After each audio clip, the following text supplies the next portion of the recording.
Hello and welcome to Towson University's Johnny Unitas Stadium for Game 2 of USA Football's Development Games.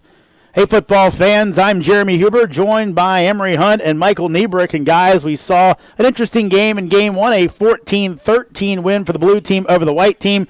We now get our second game, different roster of guys to look at, but again, it's players who don't know each other, but players who are pretty talented and really expecting to see some good things. Emery, we'll start with you. What are you looking for in today's game? A little bit more action from the offense. You know, it's a later start. You know, we're at 11 o'clock now, 11:30. It's going to be hotter, so you just want to see a little bit more execution offensively, and the same things that we saw in the first game, defensive excellence. Yeah, for me, it's basically the same thing. You know, in this game, I don't know if for anybody who caught the first game, you know, we had a lot of dual threat guys in that game, a lot of dual threat quarterbacks that used their legs a lot, you know, not being used to the wide receivers that they were working with. In this game, we have a completely different contrast, more of a pro-style set of quarterbacks in this game. So I'm looking for more throws down the field, you know, using the wide receivers more than just blockers in this game. So, again, it's going to come down to who can establish a rhythm on offense and who can get that rhythm and keep that rhythm. But I think we're also going to see another pretty good defensive game. Yeah, it should be interesting. Coaches leading these squads, Chad Byers, assistant coach at Shepherd University, Division II school. He leads the blue squad. Tyree Spinner, who was part of the first game, he will lead the white squad today. He is the head coach at Avalon. You see some of the coaching staff there. Chad Byers' squad, a little mix, mostly college coaches there, but a lot of D2 and D3s as well in this contest. So, again, we'll see. We kind of get that different coaching spin on things, that coaching staff. A lot of high school coaches from the Tyree Spinners squad, though there are some college coaches there as well. So we'll see what kind of coaching these guys get in this one and exactly what happens in this matchup here from the USA Football Development Games. You see the pathway to get into this one, the regional development camps, and that moves on to this level here, the U.S. National Team Development Games, and then after that they will take a few players from each off these teams. They will represent the U.S. in international competition, the International Bowl, also the IFAF World Championship. So almost ready to get football going here. We'll take a quick break and get back for kickoff right here from Johnny Unitas Stadium here on Towson University, the USA Football Developmental Games.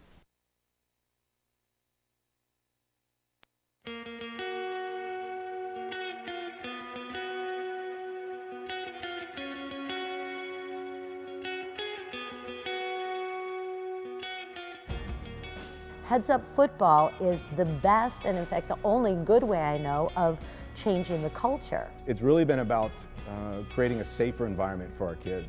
Being the pilot program for Heads Up Football and me being the first player safety coach, it's completely changed everything. We're looking around going, why aren't we all doing this? There is nothing here that fundamentally changes the game of football. There's nothing here that we're not currently teaching. We're just teaching it in 25 different ways. And ultimately, there's the potential that we see a return, that we're making the game safer. Everything evolves, everything grows, and this is the right thing, the most responsible thing to do. As a league administrator, I mean, I can't even imagine a program that doesn't do it. They adopted this because they love the game.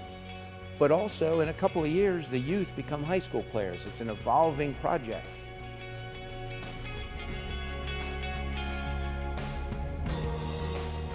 Heads Up Football has changed the way we play.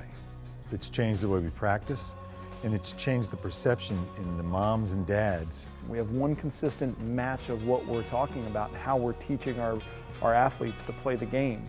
From ankle biter through 12th grade, we have one consistent curriculum. The continuity of the program at the youth level, executed all the way through the high school level, is so very important to the parent. It's kind of part of the fabric of what we do and how we coach now. This just helped us be a better staff and a better community. First and foremost, we've had fewer head injuries. We have seen a sound decrease in concussions, in collision injuries. We're able to show with data that there's a difference. You know, Centerville High School played in back-to-back state championships and had the fewest injuries of our 25 high schools. That's a big deal. It makes me feel better because I know that my son is safer. He would come home and show us the stuff that he's learning. I just felt great about that. I'm like, oh, I'm so glad Heads Up Football is teaching you that. We're making tackles now that maybe we wouldn't have made a few years ago, just because we constantly hammer in the basics. Through heads-up tackling, I definitely am a better player and a better tackler. Our generation is getting taught a different way to tackle, like this is the right way.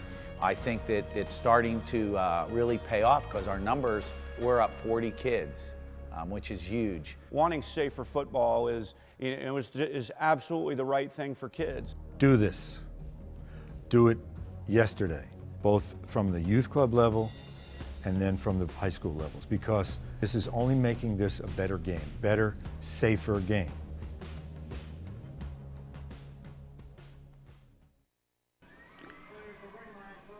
Welcome back to Johnny Unitas Stadium here on the campus of Towson University, getting ready for Game 2 of the U.S. Football Developmental Games. And right now we'll take a quick pause for our national anthem.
Our national anthem, our prelude to our matchup here, Game 2 in our USA Football Developmental Games. You saw that shot of one of the Fly Bears, Jalen Hessen, the offensive lineman out of West Virginia. So we are almost ready to get going in this contest.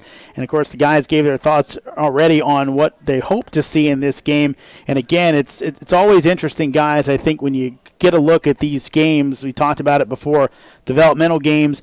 It's always an interesting kind of concept when guys have to come together and then figure things out. It always seems to take maybe a half a quarter to a quarter before they can really play their best football. And it's not just necessarily guys you haven't played with, more so when you look at guys from across the country.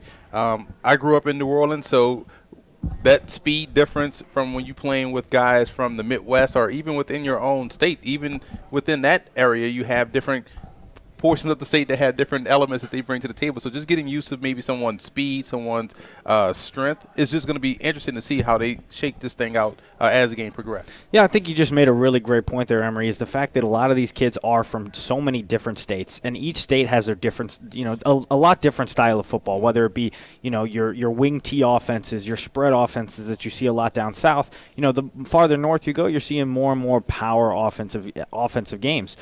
So it does take a little bit of time to kind of get used to the guys that you're playing with, get used to the speed of things. And 1 week, a lot of people say, oh, well, they had a week of to practice. That's really not a lot of time. And a lot of times during practices, you're not going full speed. You're not game speed. So that's why you see a lot of times in these games, it does take a quarter or two to kind of get used to each other and to get the flow of things.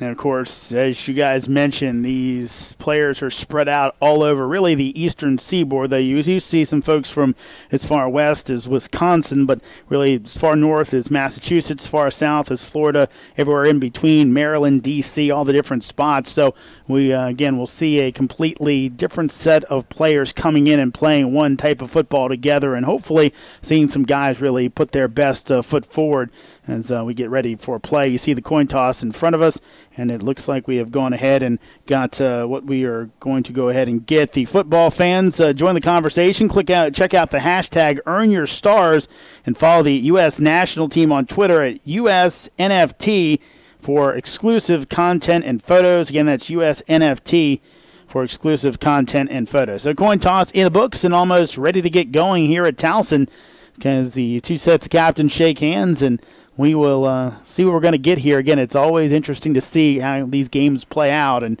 again, we'll We'll quickly check out this one. Of course, remember, folks, no kickoffs in this game. You will not see a live kickoff play. You will not see live punts, as either of those will basically be dead balls. Teams go back and catch them, and the no rush up front. Also, same thing on field goals. You will not have a rush on the kicker. They'll be allowed to kick it and go through. Same thing on extra points as well. So, kind of special teams taken out of it, but the rest of the football will be just as normal as you would see. Quarterbacks can get hit. There's no red jerseys on the quarterbacks today. They're going to go ahead and get hit. So, again, should be a good representation of what these kids can do. Yeah, I'm excited to see these guys play, man. Again, this is a development game. We talked about this earlier, that these probably weren't around when we were playing high school football, all three of us. It just is something that's unique. You getting guys together from across the country, getting them a chance to play in front of a crowd and in front of other players around the country to get familiar with these guys. So it's just to be a great event from top to bottom.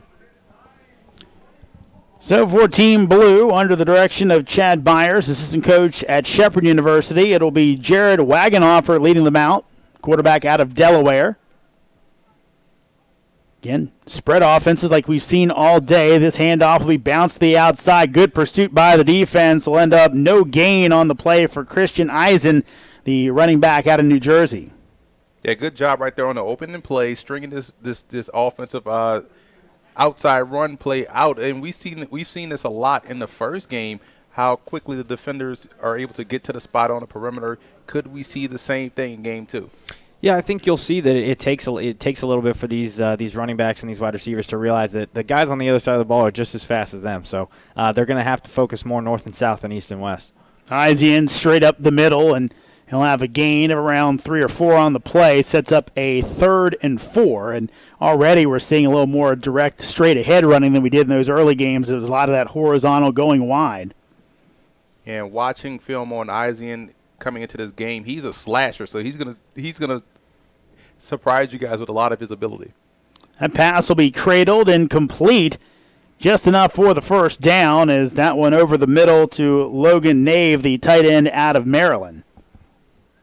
It's a great catch there by Nave. Wagenhofer, a 6-foot, 200-pound guy, more of a traditional pocket passer, has decent mobility but has a very good arm. So expect him to be utilized and throwing the football around the yard a little bit more than we saw in that first game. Quick pass out in the flat. Charles Holly Jones, the wideout out of Massachusetts, gets the 4-yard gain. And if he decides to take off, he's a pretty strong guy as well. I think he bench presses 250. So that shows a little bit of upper body strength, and with that ability, it makes him tough to bring down if he breaks contain. Well, you can see he's got the shirt sleeves rolled up. Not always the quarterback look. Sometimes they go the long sleeves, wants to show the guns off. Maybe a man offsides up front. They don't call it. And now showing that strength. Good forward lean on the run by the quarterback. Wagenhofer comes about 2 yards short of the sticks. Yeah, like Emery said, Wagenhofer not an explosive guy, but a very strong runner. And again, kind of stocky and only 6 feet tall, but effective. I believe out of Caesar Rodney High School in Delaware. So, again, looking at a 3rd down here, 3rd and 2. Wagenhofer going to use the feet, and he's got room to run, trying to get to the outside. He'll be cut down by a DB, but effective as he gets a 5-yard gain and a first down. Yeah, brave job right there by number 4, Eric Gallegos out of Texas, getting in there and chopping down the quarterback, because, again, he was breaking contain. He had a full head of steam, and he was looking to run over the defensive back, but getting him down, although it was a first down, but great job in space by the defensive back. Like Charles Holly Jones lining up in the backfield now. Wagenhofer trying for the handoff, and he'll be swarmed under. Some miscommunication. That actually was Keon Gilbert, running back out of Wisconsin. He and Wagenhofer, some miscommunication. Didn't go well for the blue team. Yeah, definitely a little bit of miscommunication there between Wagenhofer and the running back there. But a good job by Wagenhofer. Instead of trying to bounce it out wide, panicking and realizing that, the play is broken down, instead of trying to bounce it out wide and lose more yardage, he just simply lowered his head and got as many yards as he could. 2nd and 12, we'll call it. Wagenhofer tries to step up in the pocket. He'll be hit by 2 players and brought down as that defensive line getting to him that time up front. Braden Poling, the linebacker out of Maryland, one of the two men getting in there and making the sack. Yeah, one thing I've noticed so far in this game, early in this game, is that the defensive line for the white team looks a little bit more explosive, a little bit more dynamic. They're causing a lot more disruption than what we saw in game one. So these guys, maybe it's just a later start, but these guys came out ready to play. So now a 3rd and 14, we'll call it. Need to take it down to the 36-yard line for a first down. Wagenhofer again at 4 wide spread. Takes the high snap, rolls out to buy some time. Now he's going to tuck it and look to run. Will he get there? He'll be dragged down. Depends on the spot, and he will get across the first down yardage as he was grabbed by Charlton Goodwin, but couldn't stop him. And again, we talk about the strength of the quarterback. Wagenhofer showed it right there.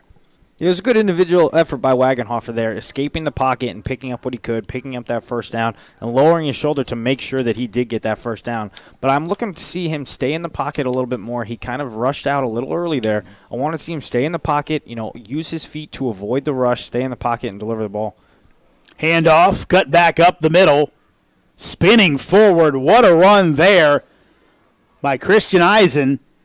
Ends up lunging forward and comes very close to the sticks. You saw everything in his game there, a little inside spin and then a little bit of a push forward to get that good yardage. And this is a guy that has really good ankle flexion. I know I joke about that term a lot, but he definitely has that because he can make you miss in a phone booth, as the old cliche goes, but does a good job at making that guy miss and making moves downfield, which is very tough to do. 2nd and 1, we'll call it. Again, Team Blue keeping it on the ground. First down yardage will be gained. Samuel Serrano with the carry. He gets banged down hard, but not until he gets that first down. Yeah, DeMayo right there with a nice form tackle. Running back, he went straight to the ground after he came up and made the hit. DeMayo, a familiar name. I believe he played in these games last year. Now, some late substitutions for Team White. Wagenhofer looking deep. Now he'll pull it down, trying to buy some time. Throws this one. He's hit as he throws, and that one comes up short and almost ended up getting a chance to be intercepted.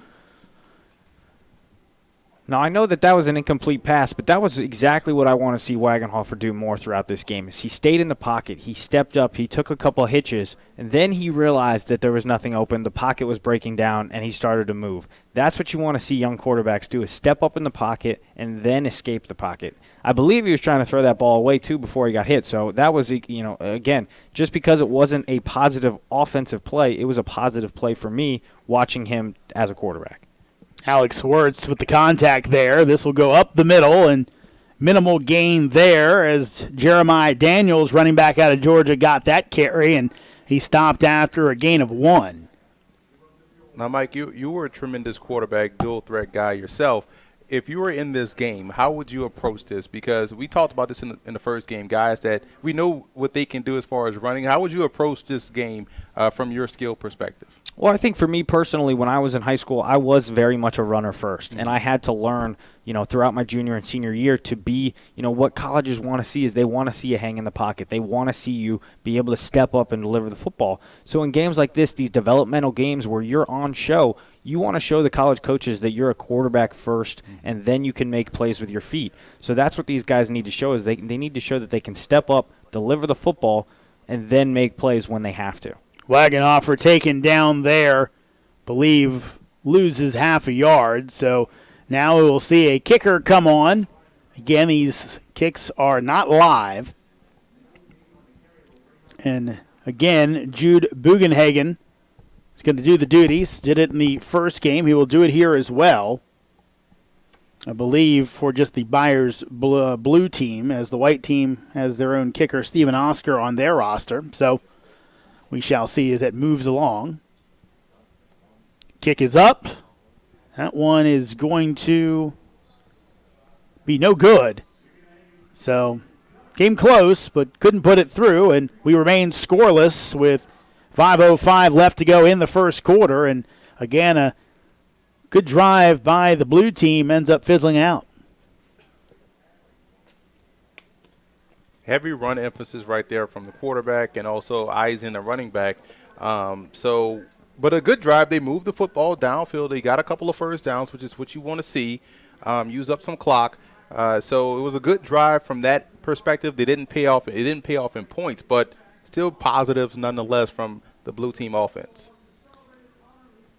Tyler Van Dyke will lead out the white team. He's out of Glastonbury, Connecticut, 6'2", 170 pounds. He's gotten some looks from some schools. Handoff up the middle. Not even getting back to the line of scrimmage. Joey Ray, the running back out of North Carolina. Looks like James McCloskey made that tackle. I want to say he's a guy that sounds familiar. I think he played in this game last year. Big number 30 making a play. And he did a great job right there just squeezing that gap. He didn't fly up the field to open up that C gap for the running back. He squeezed it down and was able to make the play. That's good technique right there. Most definitely, the defensive lineman's job has changed over the years with so many different things thrown at them now, not just attack. Handoff up the middle, and again a short gain as Ray lunges forward to get that extra yard, but he still only gets 2, and his team will be about 7 yards short of a first down. Yeah, 2 plays in a row now that the defensive line for the blue team has done a great job of getting penetration. The linebackers are then able to come up, step up into their gaps, and hit the guy at the line of scrimmage. So very good job by the front 7 so far for the blue defense. So 3rd and long here, and you would think the white team will look to throw the ball. As Van Dyke leads them out, pistol formation. 4 wides, 2 each way. Jet sweep motion. Now Van Dyke being chased. Can he get away from it? Tries to throw it. This one's going to be almost intercepted. Went through the receiver's hands, then through the hands of corner Jordan Gallegos, the DB out of Nevada. Couldn't bring it in. Could have been a big play in the blue team's favor, but looks like they'll get the stop and get the ball back. Good initial job there by Van Dyke escaping the pocket. He felt rushed right away from the blitz, escaping the pocket, but you have to be very careful, especially as a young quarterback, throwing back across your body with guys that are not even with you or ahead of you. That is the key as a quarterback as you're rolling out. They have to be even with you or ahead of you, or you can have stuff like that just happen where that could have very easily been an interception. And Gallegos definitely wants that back. That hit him right in the breadbasket for an interception. So high punt will be fielded just outside the 40-yard line. Stephen Oscar, the kicker out of Maryland, doing the honors, and Team Blue will have their second possession of the game after a pretty good defensive stop. They'll get the ball back and hopefully get their offense moving a little bit again. So now we'll see these guys come out with this second drive, maybe a new quarterback, and they're going to have a new quarterback in play here. Maybe can they punch it in the end zone or even convert this field goal or a field goal as they move closer to the end zone. Rydell, the industry leader in football head protection, is proud to support the U.S. national team as USA Football's official helmet and protective equipment partner. Showing blitz, handoff, off left tackle, and swarmed under is the running back Keon Gilbert. In at quarterback now will be Edwin Morales III, QB out of New Jersey.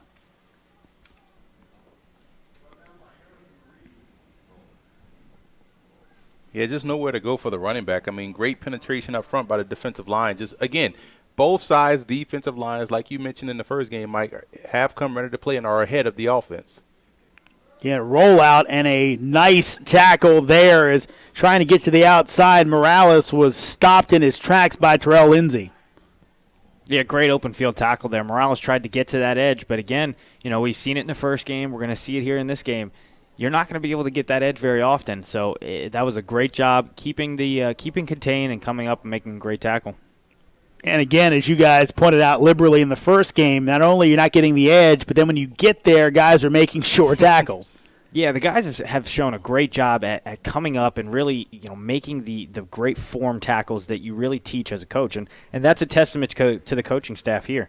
Now Morales gets out of bounds, and I think he's going to have first down yardage. The problem is there's not two sticks here. There's only ones on one side of the field. So he ran out of bounds, may have been able to get an extra half yard or so. It looks like he's going to get just across the sticks. We see the replay here of fleet feet. Yeah, that's when you break contain. You fly up and not to the quarterback. You want to flatten out and force him to play from a condensed pocket. Once you open up the gates, the quarterback that has mobility will take off and run on you. Yeah, Eddie Morales is just a 5'10", 160-pound guy. So on the smaller side, very athletic, more of your dual threat type of guy. 1st and 10. Again, Team White showing blitz. And again, up the middle and to the outside goes Team Blue. And first down the yardage on that run by Christian Eisen. Again, the running back out of New Jersey with a nice gain. And seems like when the white team zigs, the blue team zags. Eisen, again, that footwork is impressive. If college coaches are watching right now, they see a guy that has the ability to make one miss and string moves together. And he's had a productive first quarter so far.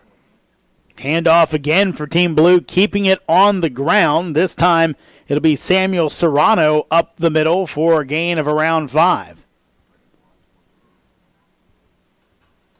Liberally switching up the running backs, but they all seem to be effective right now. Which is interesting because you want to see guys get those consistent carries, but as a runner, if you have the ability to be a quick starter, that's definitely bodes well for what you got going on. High snap over the head of the quarterback. He's going to run back, try and get it. He can't bring it in, and a great defensive play there by Tucker Hart, the defensive lineman, runs it down, and a one-handed scoop to bring it in and give his team the ball on the other side of the field. Yeah, you never want to see something like that as an offense. You know, I know that you're playing with new guys, and it's different when you're in the shotgun when you're under center. When you're under center, it takes a little bit to figure out exactly where the quarterback likes it and, you know, trying to get that snap perfect every time. But when you're in the shotgun, you know, this is something that these centers should be pretty used to at this point. So you never want to see that as an offense. Great job there by Hart, as Morales couldn't get it on the first grab, and then just that big paw out there, the big lineman's glove scoops it in, and the white team in business. Going deep, looking down the sidelines. That one's going to be incomplete. Intended receiver on the play was Cason Gardner, the wide receiver out of Virginia, and actually bucking a trend here a little bit. Tyree Spinner leaving his starting quarterback in, Tyler Van Dyke, going to go 2 series with him. Yeah, Van Dyke had him down the sideline there, but that's one thing you see a lot in these games, unfortunately, is getting that fly pattern. That is very much a timing route. Mm-hmm. And when you're going up against guys that you don't have that timing with, you don't have that chemistry with, it's one of those things as a quarterback that you almost just have to put it up and let him just go up and make a play. Don't try and hit him in perfect stride, but don't throw it out of bounds to where he has zero chance of making the catch. 2nd and 10, quick screen out into the left flat, and nice gain there as Jelani Foster, the wide receiver out of Good Counsel in Maryland, able to make that catch and spin forward. Of course, that program produces all kinds of good players, one of the many good ones in the WCAC, one of the Catholic leagues down in D.C. And we haven't seen either quarterbacks for either team in either game so far take a snap on the center. So that will be probably more unusual to see in these games as opposed to taking these shotgun snaps. So I'm actually shocked. Like you mentioned, that shotgun snap went over the quarterback's head. So 3rd and 4 here. Need to get it down to the 36-yard line for a first down. Van Dyke rolling right, looking for someone to come open. No one does, so he tucks it, and a nice move on the sidelines to get an extra yard or two. He'll be just short of the first down. Actually, they say he'll step out while making that move, so he's a good 3 yards short of the sticks. It almost looked like a design run play by the quarterback. It really had no one to go to in the passing game. And, again, when you have the ability to run the football from that position, it just makes it tough for a defense to really game plan against. I mean, he tried to look for someone downfield, couldn't find anybody, and got out of bounds. We saw that little tap there as timeout will be called. And a big 4th down play coming up as the white team looking to keep their drive going. USA Football and the U.S. National Team would like to thank its corporate partners for their support of the U.S. National Team program in the 2016 Development Games. And that's going to be the end of the quarter, so we'll take a quick break. No score here at Towson.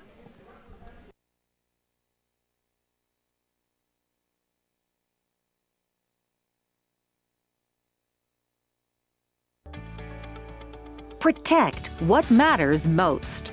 The USA Football Protection Tour is a series of free, one-day football camps that educate youth football players, parents, and coaches on the importance of proper equipment fitting, tackling fundamentals, and CDC-approved concussion recognition and response protocols. Watch for this year's Protection Tour schedule and sign up today for an event near you. Welcome back to Towson University. 4th and 3. Van Dyke in the pistol. He'll look to throw. Rush coming, and he'll flip it forward, and that one's going to be incomplete. And again, the defensive line's dominating early. They do it again on that play. Yeah, good job right there by George Tibbetts batting the football down and getting his defense off the field. Defensive lineman, big number 76, making a play. Yeah, so far throughout this game, we're seeing the defenses really dominate the offenses. You see the front seven on both sides getting pressure to both quarterbacks and really taking control of this game. Seeing blitzes from both teams, and that time it worked like a charm. Van Dyke never had a chance to set up and just kind of flipped it forward. So the blue team gets a stop when they need it, and they go back on offense looking for our first score of this game early on here in the second quarter. Glad you could join us here live from Johnny United Stadium on the campus of Towson University. 1st and 10. New quarterback into the game. That's going to be high and incomplete. Bounces off the hands of the intended receiver. In for the blue team, Michael Perello, quarterback out of Dominion High School in Virginia over next to Dulles Airport area in Loudoun County. New quarterback in, they try to get the rhythm going early, throwing a quick, short pass, but just threw it high. Yeah, that's the way you want to get a quarterback started. You want to start with the short passes. You never want to start with something small, something long. You want to help him get into a rhythm with those short passes, but unfortunately, like you said, Emery, he just overshot that one a little bit. Running back up the middle, runs into a wall of white and gets about a yard on the play. Jeremiah Daniels with that carry there out of Macon, Georgia. You're starting to see a lot more press in this game. You know, one safety back deep at times, or they're rolling that second safety up close to the line of scrimmage, pressing on the corners as far as like being up in their face. So a little bit more aggressive defensively in the second game.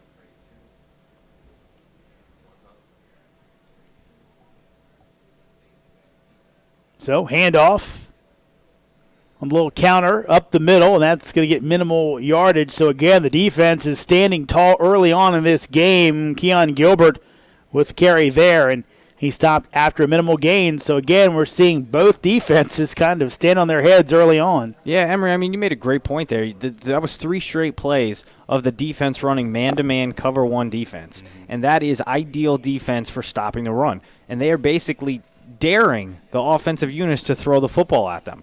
So until they start throwing the ball down the field, they're going to be faced with 8 to 9 man boxes trying to run the football. Which shows the adjustments made by the defensive staff here on these two teams, because, again, they had a lot of success on the first drive running the ball, and we haven't seen that same success the second or the third drive. Yep.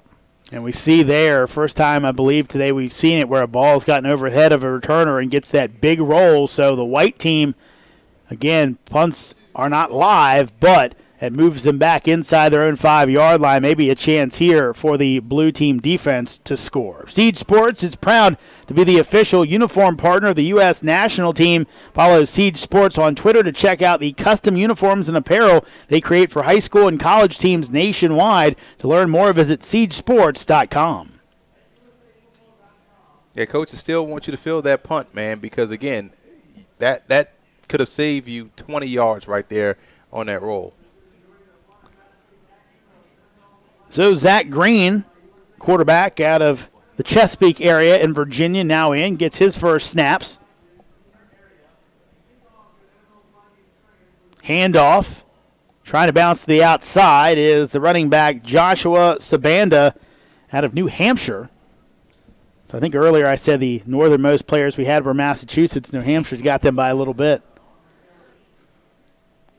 Just another great open field tackle. I mean, and we're not just saying this because we're covering USA football, but they have really tackled well in both games. I've been very impressed. Yes. Yeah, both games so far, just textbook tackling. And like I said, that really is a testament to the coaching staff and the amount of work that they've put in throughout this last week, having these kids in practice, teaching them the fundamentals and really sticking it to them to make sure that once they get into these games, they really, are practicing those fundamentals and practicing good tackling.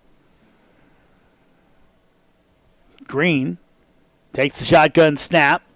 Out in the flat. That's incomplete and a hit for his troubles as the wideout gets hit hard by Will Weidman, DB out of Texas. It looks like the receiver kind of took a peek to see who was coming to hit him and ended up dropping the ball. Coach used to always say, you're going to get hit anyway, so you might as well just catch the ball and take your punishment that way.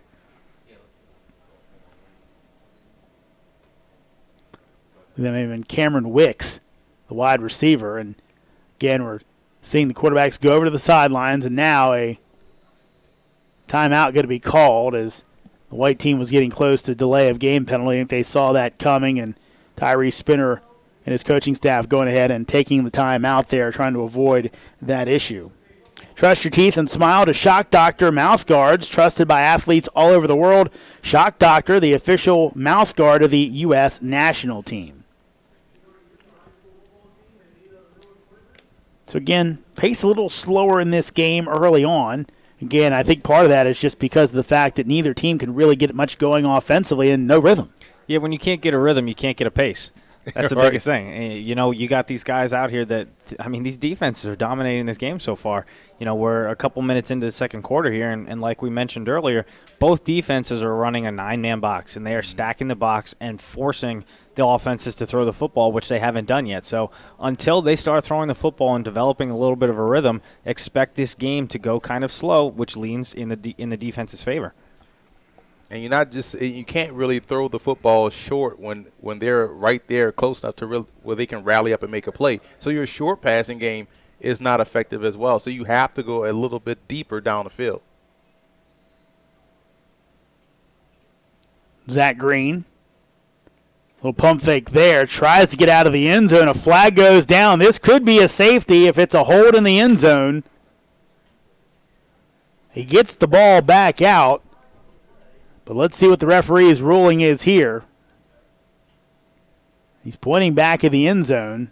And defense saying it's a safety. It'll be a hold. It'll be in the end zone. And it will be a safety. So our first two-pointer of the day. And we talked about the defense is dominating. You can't get much more dominant than safety. You got to know where you are on the field if you're an offensive lineman. You're in the end zone. You got to be a little bit free with your hands. Otherwise, you will get called for this holding. And again, great pressure there by the front seven, really getting up into the line of scrimmage and forcing the quarterback to step up, which then, as an offensive lineman, it puts them in a really tough position to not hold as the defensive linemen are trying to come back downhill to get the quarterback. Yeah, as a defensive lineman, you're forcing these guys to react. So you force that hold, and that's just a great job, like you said. Those guys getting pressure, getting after the quarterback, and they've done that since the second drive of the first quarter throughout. So it's just been impressive.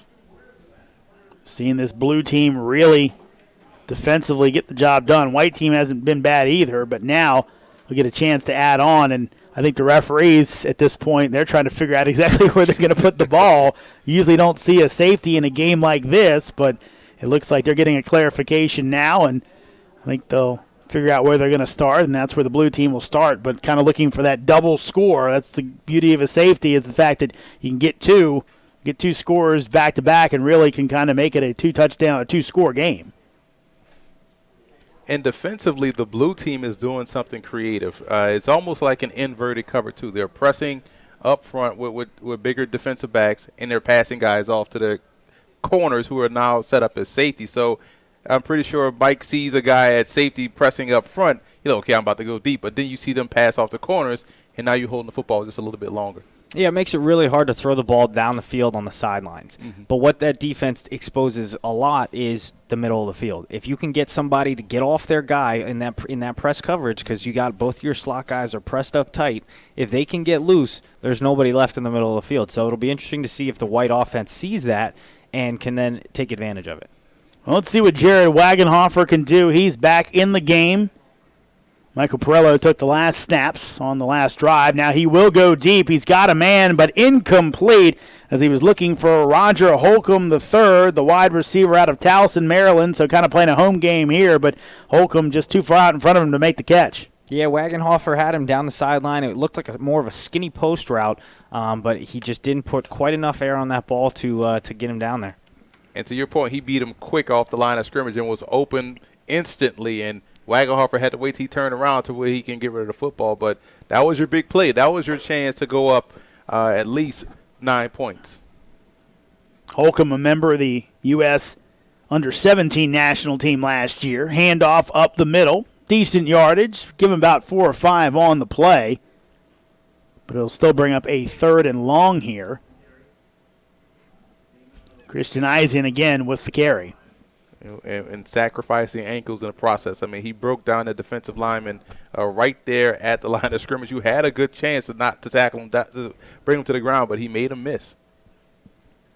Need to take it to the 40 for a first down, and looks like maybe a change in the play call here, or at least getting the protection together as Wagenhofer talking to all his linemen. He'll take the snap. Looking deep again, looking for Holcomb, and again he can't hit him.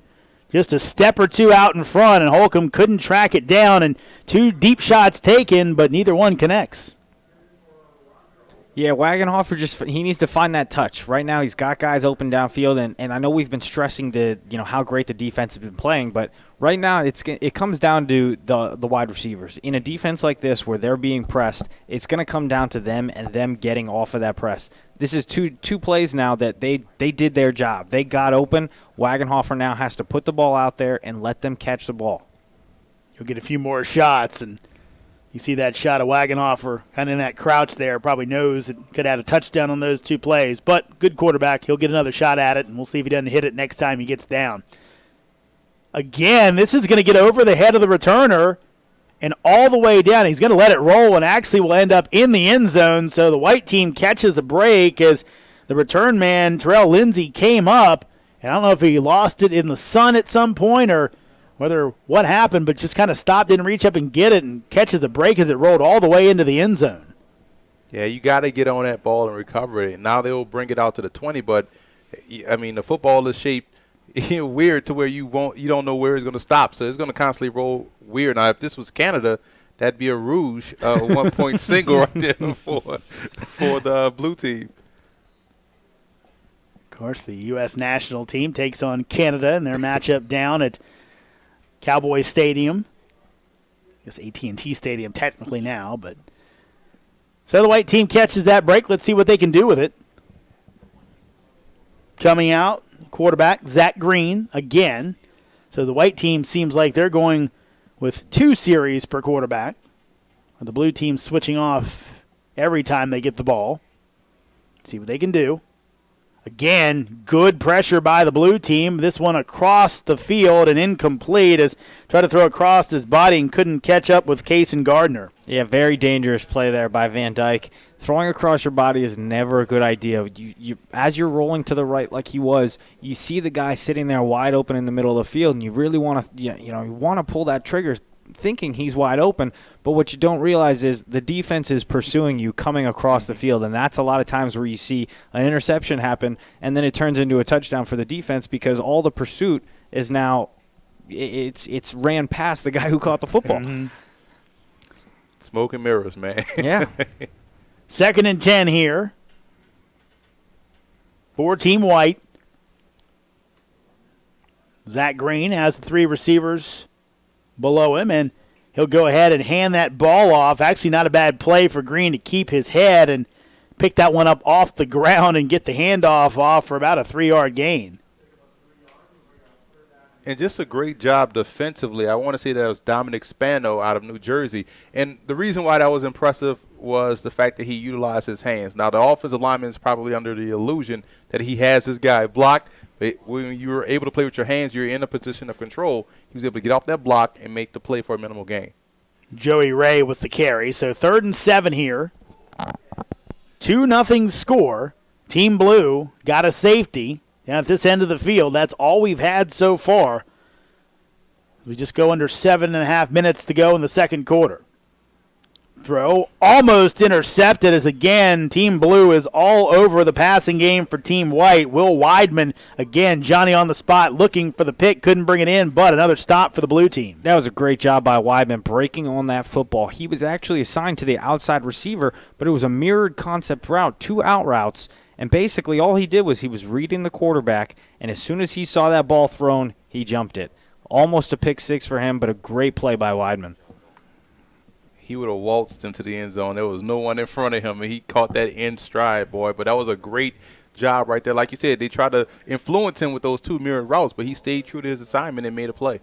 Steven Oscar with the kick. One of the upbacks is going to try to make the catch, but in a good play, he knocks it forward. Jordan Gallegos, again, if you're not going to get it, at least knock it forward. You'll get it where you knocked it forward, and that's where the blue team will start again with good field position at their own 49-yard line. We'll see now if they can come out and connect on some of these deep shots deep down the field. And on the flip side, defensively, if you're the white team, you've allowed guys to get down the seam or down the sideline twice, and your safety hadn't been able to get over top quickly to make a play. That's something they're going to have to adjust pretty quickly. Well, it looks like they actually adjusted to it right now. They got 2 safeties in the back. Right. So they realized that they got beat with that man-to-man coverage. Now they got 2 safeties. New quarterback in. Edwin Morales back in the game. Throws one. It's going to be incomplete. They're looking for the penalty flag. There was some contact, but that was underthrown. But now a flag is down in the backfield. Looks like that's going to be holding on the blue team. Yeah, he wanted to go deep down the field, but he saw that they had that squeezed on both out routes, or both outside routes, and really had nowhere to go with the football.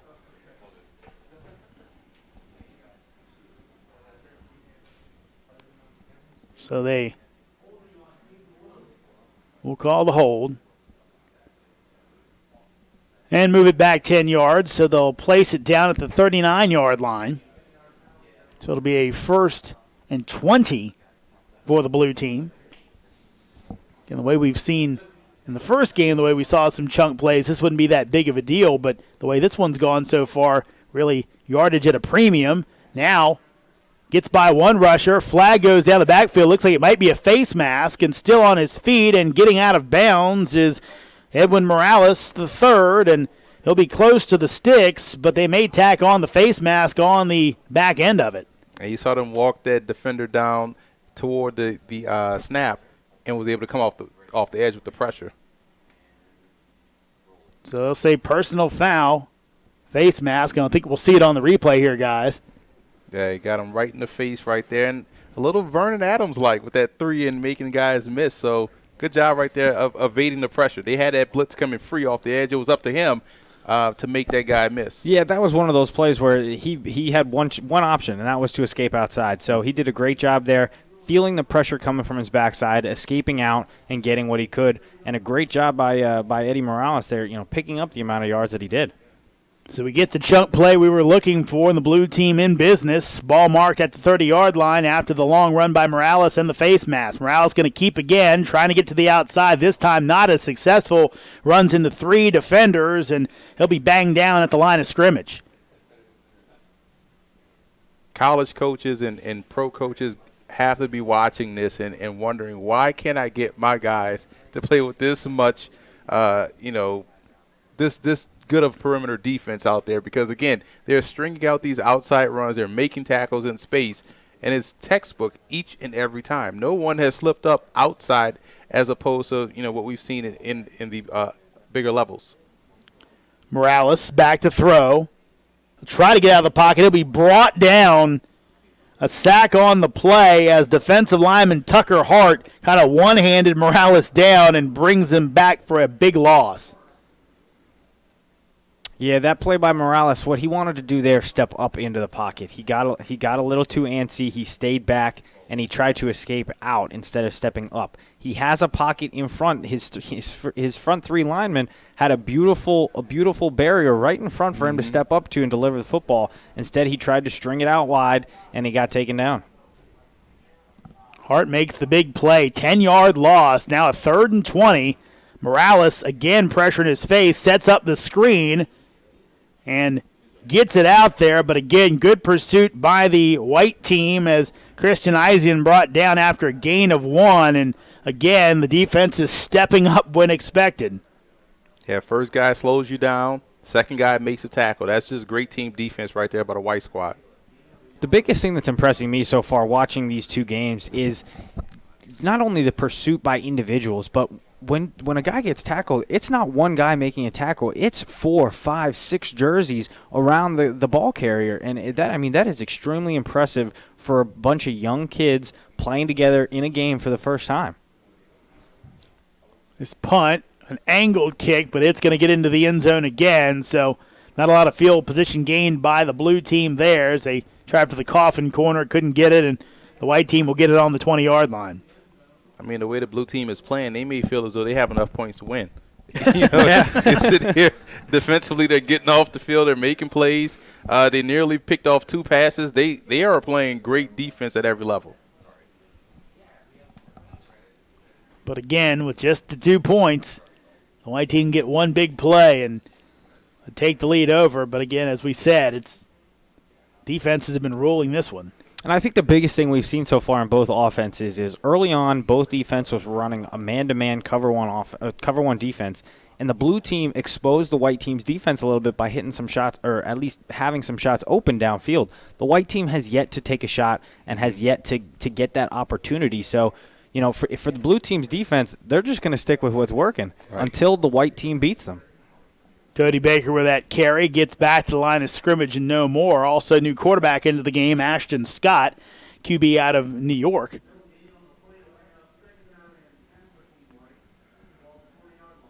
So in this situation, Mike, are you pressing to make a play, or are you trying to push the envelope just a little bit? Maybe not be as aggressive, but try to push it a little bit further downfield.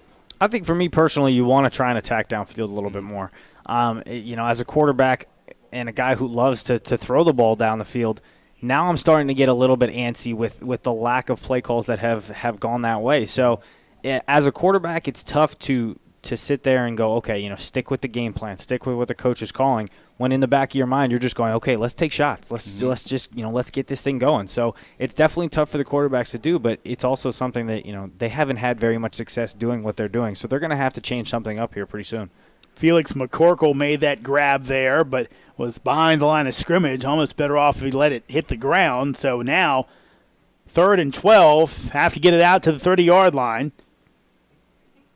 Roll out. Scott throws it as he's hit, and that one's going to be incomplete as he overshot his target. And again, the defense is playing good. Nothing there for the white team. And one of the things I noticed on that play was the receiver on the second route, which was designed to come back out, he turned in. So now the quarterback really had nowhere to throw the football, and he stopped, and the quarterback just got hit, threw the football away, or tried to throw it away. Miscommunication right there with the receiver and QB. So on 4th and 12, Stephen Oscar will come on to punt it away. You've seen the blue team spread their guys out, only have 4 men up front. They want to make sure that ball doesn't get over their heads. High kick, but kind of short, and it'll be caught right at the 45-yard line of the white team. So, again, excellent field position for the blue team. They've had it a few times, really haven't been able to do much with it. Yeah, this will be the second drive in a row now that they're basically starting at the 50-yard line. So great field position for the blue offense. They have to start getting some momentum going here, start getting some kind of offensive flow, and hopefully put up some points because, the way their defense is playing, 2 points might be enough, but as a coach, you never want to just stick with that. Just under 3 minutes to go here before the half. Scheduled 10-minute halftime. A hot one here today in Towson, though. Looks like the sun's kind of dipped behind some clouds, so hopefully the guys getting a little bit of relief down there. Turf field here at Johnny Unitas Stadium. Fumbled handoff, and again it'll be a big play for Tucker Hart. The defensive lineman had the sack the previous series. This time the fumbled handoff ends up in his big mitts again, and another big play for the white team, so they'll get a chance to score right before the half. Yeah, he's filling up the stat sheet today. You see right here on the replay, and that looks to be on the running back. Again, quarterback did his job, put the ball right in the basket. Running back had a small window for the quarterback to fit the football in there, and that's on him. You have to give the quarterback big enough room to where he can put the ball in your stomach and you can effectively squeeze down and protect it. But that didn't happen in that situation, which is why we see the white team back on the field. Eyes in the running back there. So the white team, Ashton Scott staying in at quarterback. He'll hand off, trying to get to the outside, and nothing doing. Again, another good play by the blue team as corner Jordan Gallegos comes up from his spot and makes the tackle on Joshua Sabanda, running back out of New Hampshire. Gallegos is a really good football player. Watching his film, you see a guy that does a great job in all aspects of defense. But going back to the fumble, now we're going back to this play here, but Gallegos right there coming up and making an open field tackle versus a very good runner.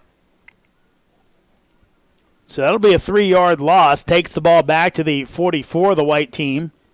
Clock about to dip under 2 minutes. Pressure again coming, setting up a screen. This will be incomplete, and then a hit on the back end, and now a hit in the backfield as well. So that may be a late hit, and maybe a free 15 yards for the white team. That screen took a long time to develop. That was a long developing one. It was definitely a long developing screenplay, but you never want to do this as a defense. You never want to hit that quarterback late. And you know, at this day and age, with the way the football's going, if you touch that quarterback after that ball is released, you know you're getting the flag for it. And now instead of a 3rd and long, you got yourself a 1st and 10, and you're really hurting your defense doing that. Your defense has been playing so well. Penalties are the absolute last thing you want right now. The white team, chance to get in field goal range, if nothing else, but it's still 2 minutes and 3 seconds to go in the half. So they've really got a good shot to get even more on the board. But you would have to think it may have to come via the big play. They've had trouble putting together drives here in the first half. Scott in the shotgun has a bunch to his right. He'll hand off, trying to get to the outside. Sabanda, trips up and can't get outside and ends up losing some yardage. So, again, tough sledding for this white team offense. Yeah, they really just can't seem to get anything going offensively. No rhythm, throwing the football, running the football. They really have to figure something out. Hopefully when they go into halftime here in a couple of minutes, they can sit down with the coaching staff and figure out some different changes that they got to put together, because right now this offense is struggling. And a timeout called by the blue team defense. Playing pretty well, and they'll talk it over, make sure nothing goes the wrong way for them. USA Football is proud to partner with the nation's leading AED provider, Physio Control. Learn more about how you can get Physio Control's AEDs at usafootball.com/AED. I just have a hard time believing that this blue team defense just met this week. You know, they're playing like they've played together for a full season. These guys are in tune with one another, in tune with the scheme. They're doing a great job replacing each other when one goes up aggressively to make a play. I mean, this has been a great display of team defense by the blue squad. It really has been impressive. And like you just said, I mean, the continuity that they have going right now for a group of guys that have only been practicing together for a week, it's really impressive to see what these guys are putting out on the field right now.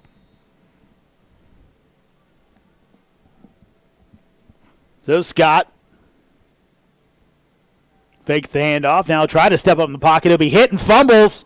And an offensive lineman for the white team jumps on top of it. But again, another loss on the play, and the blue team going to take another timeout. They want another crack at this ball. I mean, why not? I mean, you've done a great job defensively. You're getting off the field, and you have some opportunities to go deeper down the field if you can connect on a few. But you see right here, just great defensive line play. The quarterback almost squirted out there to make something happen. But, again, good individual effort right there by the defensive lineman, Josh Malloy, making a play. Yeah, I love Coach Byer's strategy here, taking the timeouts and trying to get the football back. They're the only offense so far that has had any kind of shots to score points fast.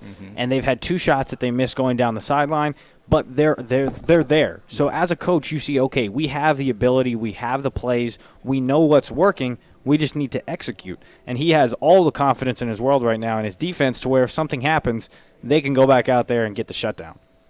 Of course, Coach Byers, part of the Shepherd University coaching staff. The Rams, really their best year ever last year. They went all the way to the finals of the Division II National Championships before losing to Northwest Missouri.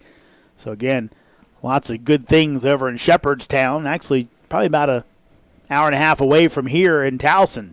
Pass over the middle, almost picked off. And again, another guy we've called the name of plenty of times today, Will Weidman, gets the hands on it, can't catch it, but does knock it down, a flag down as well. Let's see what the ruling is here. Taking legal shift on the white team. That's what the initial situation was. I think you're just waiting to see if it's declined, and it will be. Yeah, this is the second ball the Weidman has just completely read the quarterback's eyes and broke. As soon as he saw the quarterback going back into his motion, he broke on the football, and that's twice now that he's had an opportunity at interception. So don't be surprised if later in the game we call his name and there's an interception at the end of that play. And you guys mentioned Shepherd University. Again, we saw in the first game how the defensive line coach from Bryant had an impact. Shepherd's defense has been very impressive. They have a guy right now that's with the Denver Broncos, Chanel Jenkins, was a tremendous defensive lineman last year, about 6'3", 280, getting off blocks and collapsing the pocket. And you're seeing this defensive line play the same way, this defense as a whole. Scott out of the pistol. He's going to be hit and brought down. Again, pressure from the defense of this blue squad, and they again have stopped the white team and have moved the ball all the way over on the other side of the 50. They'll have a chance to score with about a minute left. I'll tell you what, guys, I'm not much for defensive football, but it is fun watching this blue team play right now. I mean, they are flying around the ball and absolutely shutting down this white offense. Again, I don't think these guys played together just this week. This is a really good play, delayed pressure coming up the middle, and he didn't see 24. Nigel Wilson came in on a delayed blitz from his linebacker position and was able to stonewall the QB and get this ball. This is better than a punt for their offense. They have great field position to put points on the board. That's Mike's worst nightmare, that play like that. Good grief. That's my dream as a former nose tackle. First and 10, looking for the score before the half. They'll go deep. Man's wide open. Incomplete again. Had a man open going wide down the field. Salas Cephas, wide receiver out of Maryland, and again just overshot him.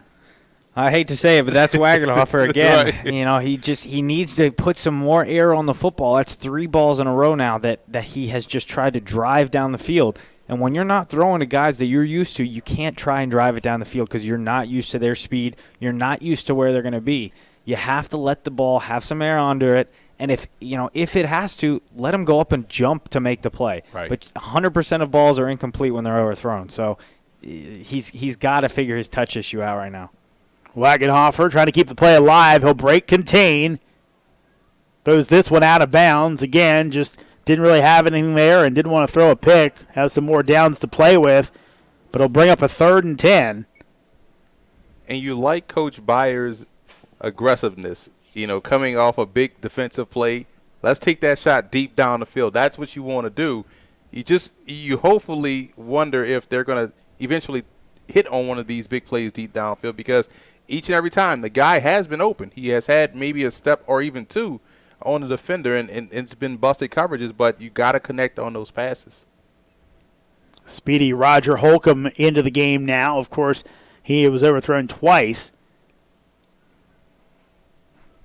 Wagenhofer fakes the handoff, now throws out in the flat, incomplete, looking for that little tunnel screen, and end up short-hopping Dalen Felton wide out of North Carolina, and blue team going to go 3 and out, so the great field position squandered, and they'll kick it away. And what would you attribute those throws that Wagenhofer has missed? Or is that something that where he has to calm down and really go through his technique, or is that something that he's just not hitting right now? Well, I think it's a little bit of both. I think, probably the first one, you see that guy wide open down the middle of the field and you get a little bit juiced up and you throw it a little too far. But I think at this point in the game, he's had a couple of chances now where he just needs to calm down and realize that, I'm not sure what his wideouts have been like at his high school, where maybe that's the throw he makes where he drives it to him. But in a game like this, as a good quarterback, you have to make adjustments to the players you play around. And right now, he's not able to drive the football to those players. And in all honesty, those throws that he's making down the field aren't throws that you're supposed to drive the football. So he needs to just calm down, get with his guys, and realize I got to put a little bit more touch on this ball. And at the very least, maybe to just get into the rhythm, throw one up in the air, make him completely stop and turn around to catch the football. Right. But he's got to start completing these passes. Of course, these games and the week before about development, that's something he's going to have to work on as he goes through. Again, as you talked about it, he's got designs on playing college football. He's got to learn a whole new set of receivers there, so something he'll be working on. Now the white team, 33 seconds left. We'll see how they play this as it's Tyler Van Dyke out of Glastonbury, Connecticut, back in the game. We'll see if they play it safe or he looks to throw. He's going to look to throw. Opening. Going to just try and not keep the play alive. Stepped up in the pocket and thought about throwing it, but then ends up taking the run, and clock will roll as he doesn't get out of bounds and got 6 yards on the play. Yeah, Tyler Love did a great job trying to strip that football out. I love how they are staying aggressive defensively despite the fact that the clock is running out toward halftime. And it looks like the white team will go ahead and look to regroup at the half. A defensive struggle in our first half here in our second game of the USA Football Developmental Games here at Towson University as the blue team with a 2-0 lead on the white team at the half. We'll have more coming up right after this.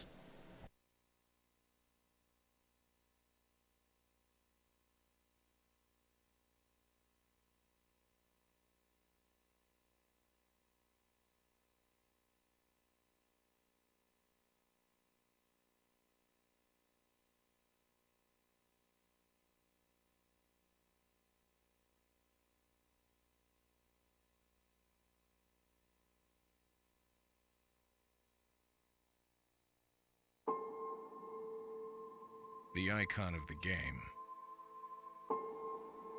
The icon of competition. The icon of athleticism. The icon of fandom. The icon of the future. The future of football is now.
You could be the best in your house. And then your state.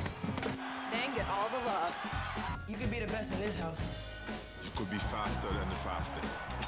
You could carry on a legacy. Then add a couple of these.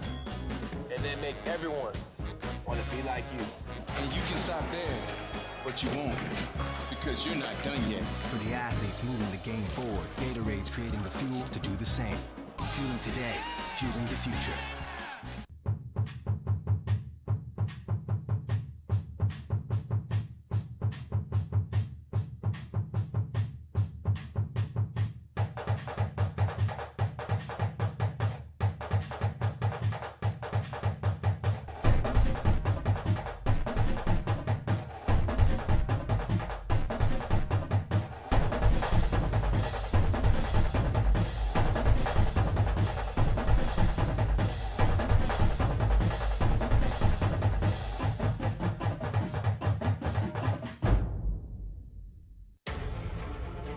What does it take to become elite? It takes more than dedication, focus, and hard work. It takes an elite-level training program. Customized, sport-specific, online. Your perfect workout every time. That's Volt Athletics.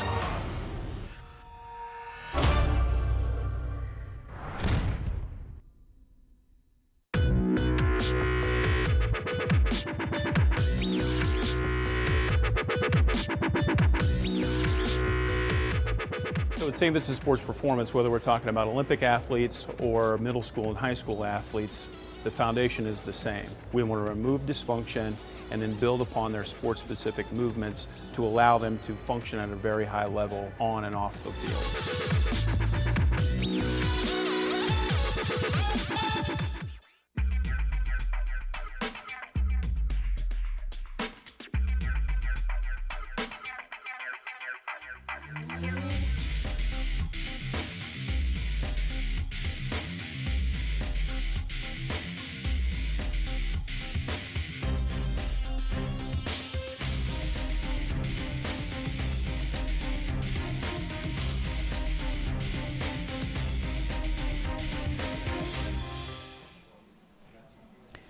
Gatorade, for athletes who move the game forward, we're creating the fuel to do the same. Innovating beyond hydration to create the future of sports fuel, fueling today, fueling the future. Welcome back to Towson University and Johnny Unitas Stadium. It's the USA Football Development Games, and it is a 2-0 game at the half. The blue team up on the white team. Jeremy Huber joined by Emery Hunt and Michael Niebrick. And guys, again, we kind of talked about it before we came back on camera. What are we going to talk about? And Mike said, what else is there to talk about? It's defense. Yeah, I mean, the defense has completely taken over this game. The blue defense has, like me and Emery talked about during the broadcast, they have played this game as if they've been playing together for years and years. I mean, the continuity that they're showing out on the field, the timing of the blitzes, the rallying to the ball. I mean, it is really impressive to watch. And I'm not one for watching defensive games, but it is impressive to watch, and it is fun to watch this blue team play right now. Well, it's just good the fact to see these guys out here competing and matching each other's intensity. You know, a lot of times you may see the one group of the defense having fun, but everyone is involved. And you just want to see the white team's offense match to the intensity that they're seeing on the opposite side of the ball. Yeah, we'll see. And again, though, it's really been a dominant performance defensively, but the blue team especially, not only with the pass rush, but also the DBs, it's really been a team effort. Yeah, Weidman's been absolutely incredible on the outside. He's broke on 2 balls so far that he pretty much should have come up with an interception there. And like I said earlier, don't be surprised if in this second half, if he comes up with one and possibly takes it to the house, because he's broke on some really nice balls so far. And I'm sorry, despite all that, you're only down one play. Yes. One play. That's all you got to make, one play if you're the white team. Yeah, we saw some big plays in our first game. We'll see if we see some on the offensive end as well in our second game here at the USA Football Development Games. USA Football is proud to partner with Volt Athletics to provide U.S. national team athletes with cutting-edge strength and conditioning programs. Volt provided the U.S. national team athletes with 8 weeks of free training to prepare them for this moment. As a proud partner of USA Football, FlipGive helped several U.S. national team athletes raise money to participate. Shop online, raise money. It's that easy. Sign up today at usafootball.flipgive.com. Again, 2-0 our score at the half. The blue team up on the white team here in Game 2 of the USA Football Developmental Games. We'll have more after this.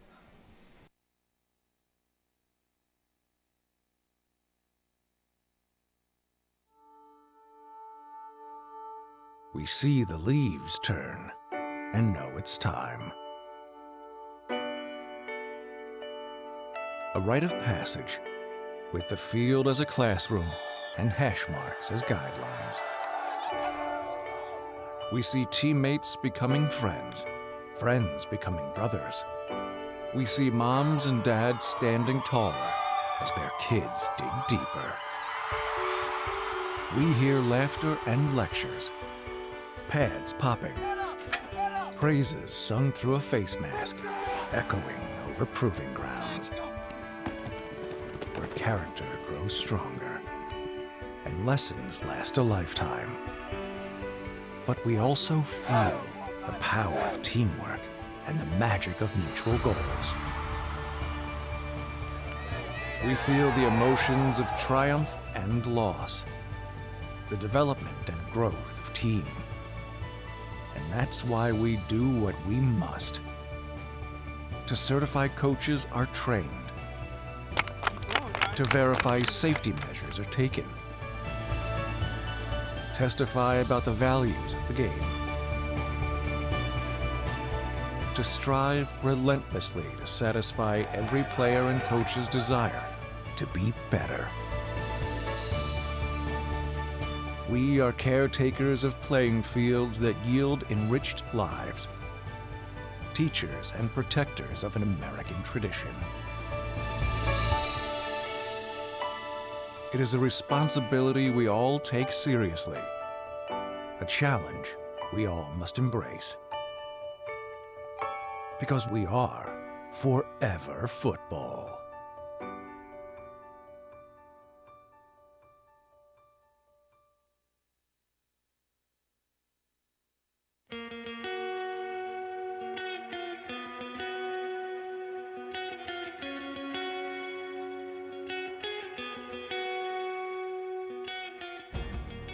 Heads Up Football is the best, and in fact the only good way I know of changing the culture. It's really been about creating a safer environment for our kids.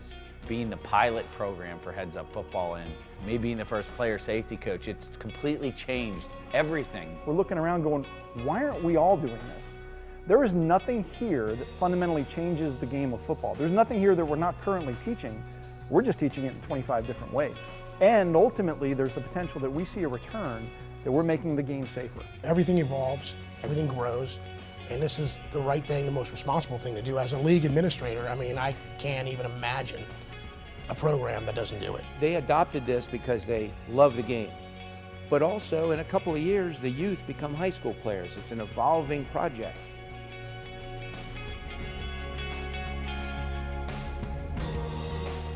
Heads Up Football has changed the way we play. It's changed the way we practice, and it's changed the perception in the moms and dads. We have one consistent match of what we're talking about, how we're teaching our athletes to play the game. From ankle biter through 12th grade, we have one consistent curriculum. The continuity of the program at the youth level, executed all the way through the high school level, is so very important to the parent. It's kind of part of the fabric of what we do and how we coach now. This just helped us be a better staff and a better community. First and foremost, we've had fewer head injuries. We have seen a sound decrease in concussions, in collision injuries. We're able to show with data that there's a difference. You know, Centerville High School played in back-to-back state championships and had the fewest injuries of our 25 high schools.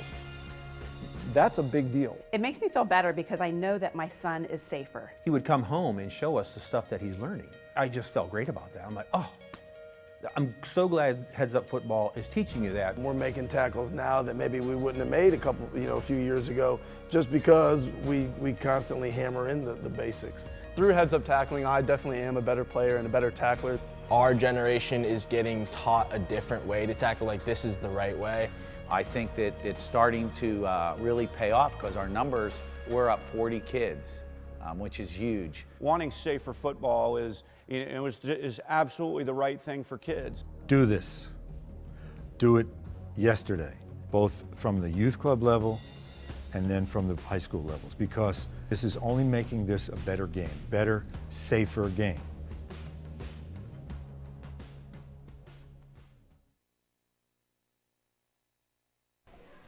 Welcome back to Johnny Unitas Stadium on the campus of Towson University. Game 2 of the USA Football Developmental Games today. And right now the blue team defensively getting after it. They lead the white team 2-0 here at the half as we get ready to start the second half of the third quarter. And again, guys, it's really been this blue team defense putting on a display of epic performance. As you said, Emery, it looks like this team has been together forever. Yeah, and again, you rarely see that continuity in development games or whatever you may call it. But they've been playing well at every level. D-line, linebackers, getting in the way of passes, and the secondary is doing a great job in the open field tackling the offensive guys of the white team. You just want to see the white team's offense come back with a little bit of an answer, one answer at least, to have this thing turn around for them. And let's also not forget about the white team's defense. They've done extremely well today, too. They have given up a couple of chances, but luckily for them, the blue team offense has not been able to capitalize. So they've played extremely well, too. I'm expecting another pretty good defensive half. Basically, I think this game's going to come down to what offense can make the one big play. If you want to be the best, you have to wear the best. Cutter's football gloves and its grip technology are in a league of their own. Cutter's football gloves, the official glove of the U.S. national team. Yeah, to your point, Mike, man, Tucker Hart for the white team has been all over. Fumble recovery and a sack, so you're right. Tyler Van Dyke will lead the white team out as they will start on offense here in the second half. Man goes in motion. Handoff, little counter back the other way, and some positive yardage there. But again, that pursuit of the defense for the blue team cut down what looked like it was going to be a big gain into a little one for Joshua Sabanda. It was a good start, though. Good start for the white offense. A little counterplay, get things going the other way, get flow going one way, come back the other. It was a good start. Let's see if they can keep that, kind of build off of that momentum. Good 5-yard play right there coming out of halftime. Again, you want to see what adjustments can be made or have been made by the coaching staff. 2nd and 5, need to take it to the 40 for a first down. Sun has come back out from behind the clouds, so nice and hot. Sabanda trying to get to the outside. He'll be hit and brought down. One player had contained. He cut it back and then ran headlong into a linebacker. And you saw something a little bit on the previous play. It was a great run, great opening play for the series, but again, the ball carrier will stop dead in his tracks. You see right here on the second play, they tried it to the other side, forced back inside to the help, full-fledged form tackle, get the guy on the ground. Again, bad tackling teams would have gave up 2 big runs on those last 2 plays. McCloskey had the contain that we pointed out, and then it was Nigel Wilson with the good tackle. So the loss of 4 on the play sends it back to the 31-yard line. Need 9 for the first. Rolling out in the flat, complete. Good spin, but good secondary tackle as well. And that will be well short of the sticks. Only a gain of about 3 or 4 on the play again. Great defense by the blue side. Yeah, just not much available for the offense there. Not much available for the quarterback. He was rolling out. I kind of want to see the offensive coordinators to keep their – I know it's tough with the amount of blitzes and how well the blue team's playing, but I want to see him keep that quarterback in the pocket a little bit more. It gives you a lot more options throwing the football. When you roll out to one side, you're basically cutting the field in half. So they've been doing a lot of that. I hope they can kind of see that he needs to stay in the pocket a little bit more and give him more options. I believe that was Jordan Gray on that last catch. Stephen Oscar on to punt. Remember, the punts here are not live. High, nice kick, and it'll be caught just short of the 20-yard line, so that's where the blue team will scrimmage from 1st and 10. Again, they'll have to go pretty much the length of the field, but another good stand by that blue team defense. I mean, after the first play, positive play, 5 yards, quick 3 and out by this blue team defense, and now their offense is back on the field, hopefully with an opportunity to hit a big play.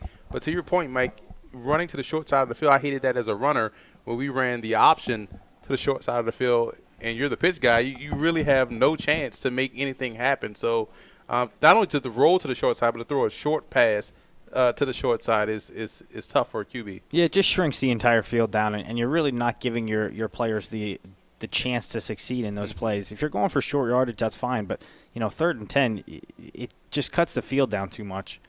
Eisian up the middle and runs headlong into that white team defense. Gets about a yard on the play. Wagenhofer back in at quarterback. We talked about it. He's had some chances today, hasn't been able to convert, but obviously Chad Byers' confidence in him put him back out there for the first series. We'll see if he tries to go deep again. We also hadn't seen him run more often like we saw in the opening part of this game either, so credit to that white team defense. High snap. Gets the handoff. Eisian gets it, and he'll have a gain of around 2 on the play. So They'll set up a 3rd and 7, so still a long way to go for the Blue Squad. Isian is also a very good defensive back as well. And you could probably tell because of his footwork. I mean, they put him out on the island at his high school, and he does a great job in locking up receivers. Another handoff, so going conservative for the Blue Squad.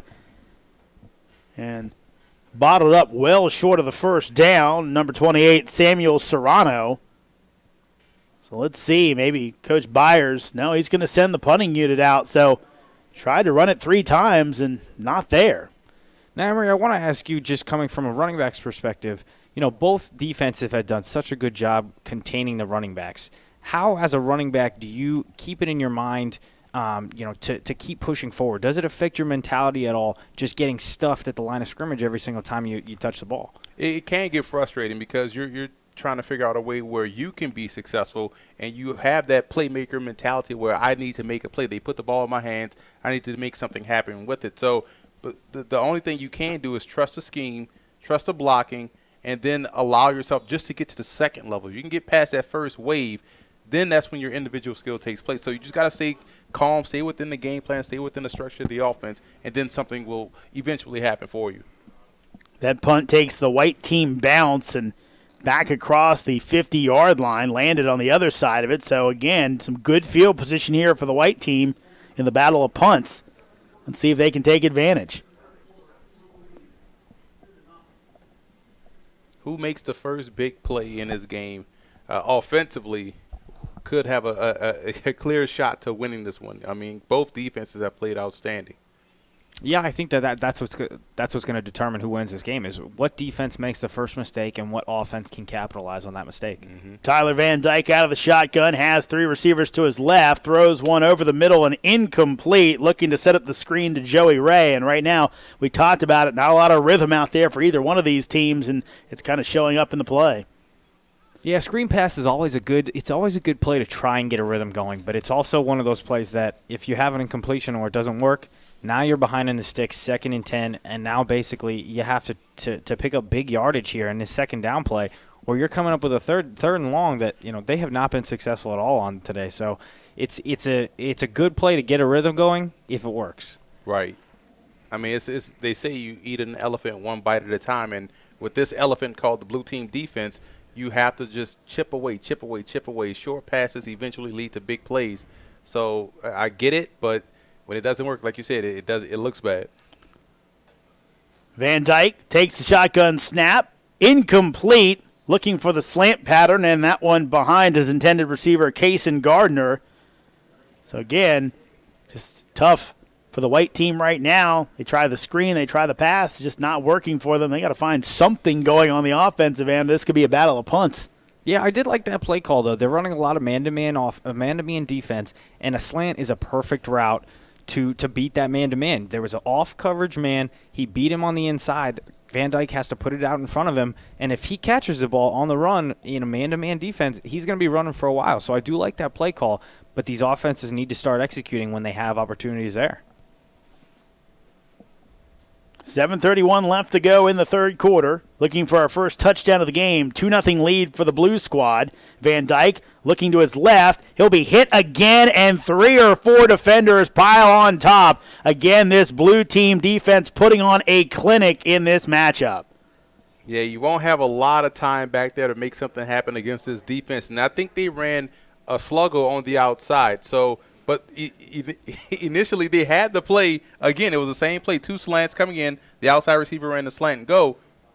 Get rid of that football quickly. You may have something to work with again, but they had the deeper play called, deeper route called, and it ended up being a sack by the defense. Yeah, I think the way that this defense is playing, unless it is a down-the-field shot where the receiver is running a go or running a post, you're not going to be able to do double moves. The way this defense is playing, they're getting to the quarterback way too fast, and I think that with that double move there on the last play, that's what ended up leading to the sack.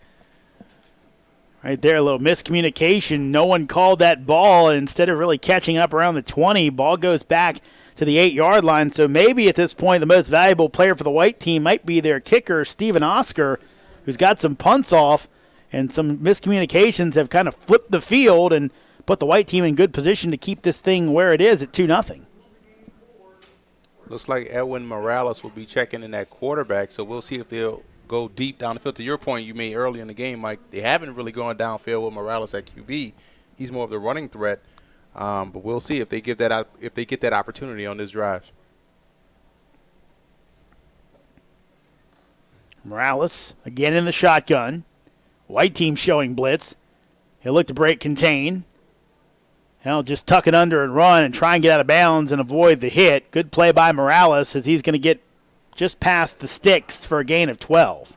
Yeah, good play by Morales there. Not much he could have done. He got pressure early, so a good job of just tucking the ball, getting what he could, got 12 yards. So good start to this drive. Yeah, you blitz a mobile quarterback, you got to be careful because it turns into a track meet. Now everyone is manned up. You're running right behind one another, so get outside. You got to keep contained if you're the defensive end. Gave him a back door to run out of, and he did. Jeremiah Daniels down at running back. He'll block this one over the middle and incomplete. Looking for the tight end coming across, Philip Mylod out of New Jersey. Again, right now, just the quarterbacks, we talked about it. There is no rhythm right now, so it's tough to get that touch on their passes. Yeah, you can definitely tell that the lack of rhythm is affecting both quarterbacks, or all the quarterbacks from both teams so far. So hopefully we can see one of these quarterbacks kind of figure something out, complete one pass, and maybe that's what sparks him. Morales in the shotgun, looking at a 2nd and 10. Takes the high snap. And he'll look to go deep. This one a bit of an underthrow, but this one will be complete. Blue team with the big gain, lunging forward is Salas Cephas, the wideout out of Maryland. And, Mike, you called for it earlier, say, look, just underthrow once, see what happens, and it worked out perfectly. Yeah, that's exactly what we were talking about. You know, you have a group of wide receivers that are here for a reason. They're good players. Right. Give them the ability to go up and make a play, and that's exactly what Morales did here. He knows that he has a taller receiver out there. He's not going to try and overthrow him. Just put it up there. Let him make a play, and that's exactly what happened. Now you got a big play. Now the handoff and slung down the running back as Gilbert got the ball, and he's taken hard to the turf there by number 47, Braden Polig, linebacker out of Maryland. Yeah, Poling was probably upset on the previous play and took it out on the running back on that one. Like, he really put him on the ground pretty swiftly with that tackle. But, again, great tackle, way to neutralize coming off of a big play for the offense by getting them backed up a little bit more. It just gives your defense confidence. 2nd and 13 now. Again, 3 wides up top of your screen. Almost loses the snap. Now gets it out quickly. That one is incomplete, and even if it could have been completed, probably a good job for Charles Holly-Jones not to catch that one. He was going to take another loss. Now you go from a big play, positive momentum. Now you're 3rd and long with a spotty passing game so far in this game outside of the one big play we just saw. But now you're sitting in a situation where you have to make something happen to keep this drive going, keep this momentum going. Yeah, and those were very important last couple of plays for this White defense. They had just given up the first big play of the game. How are they going to respond? Now we'll see if they can get this third down stop. Morales over the middle. This one's going to be caught, and it's going to go in for a touchdown. Again, same man, Salas Cephas, makes a play on the ball, and he'll take it in for the score. They've tried to hit that route 4 times this game, and this is the first time they hit it, and the one time they do, it's a touchdown. Now they have a bigger lead to where your defense, we're probably going to see this blue team defense come out on this second drive, on this next drive, and really pin their ears back and get after the QB.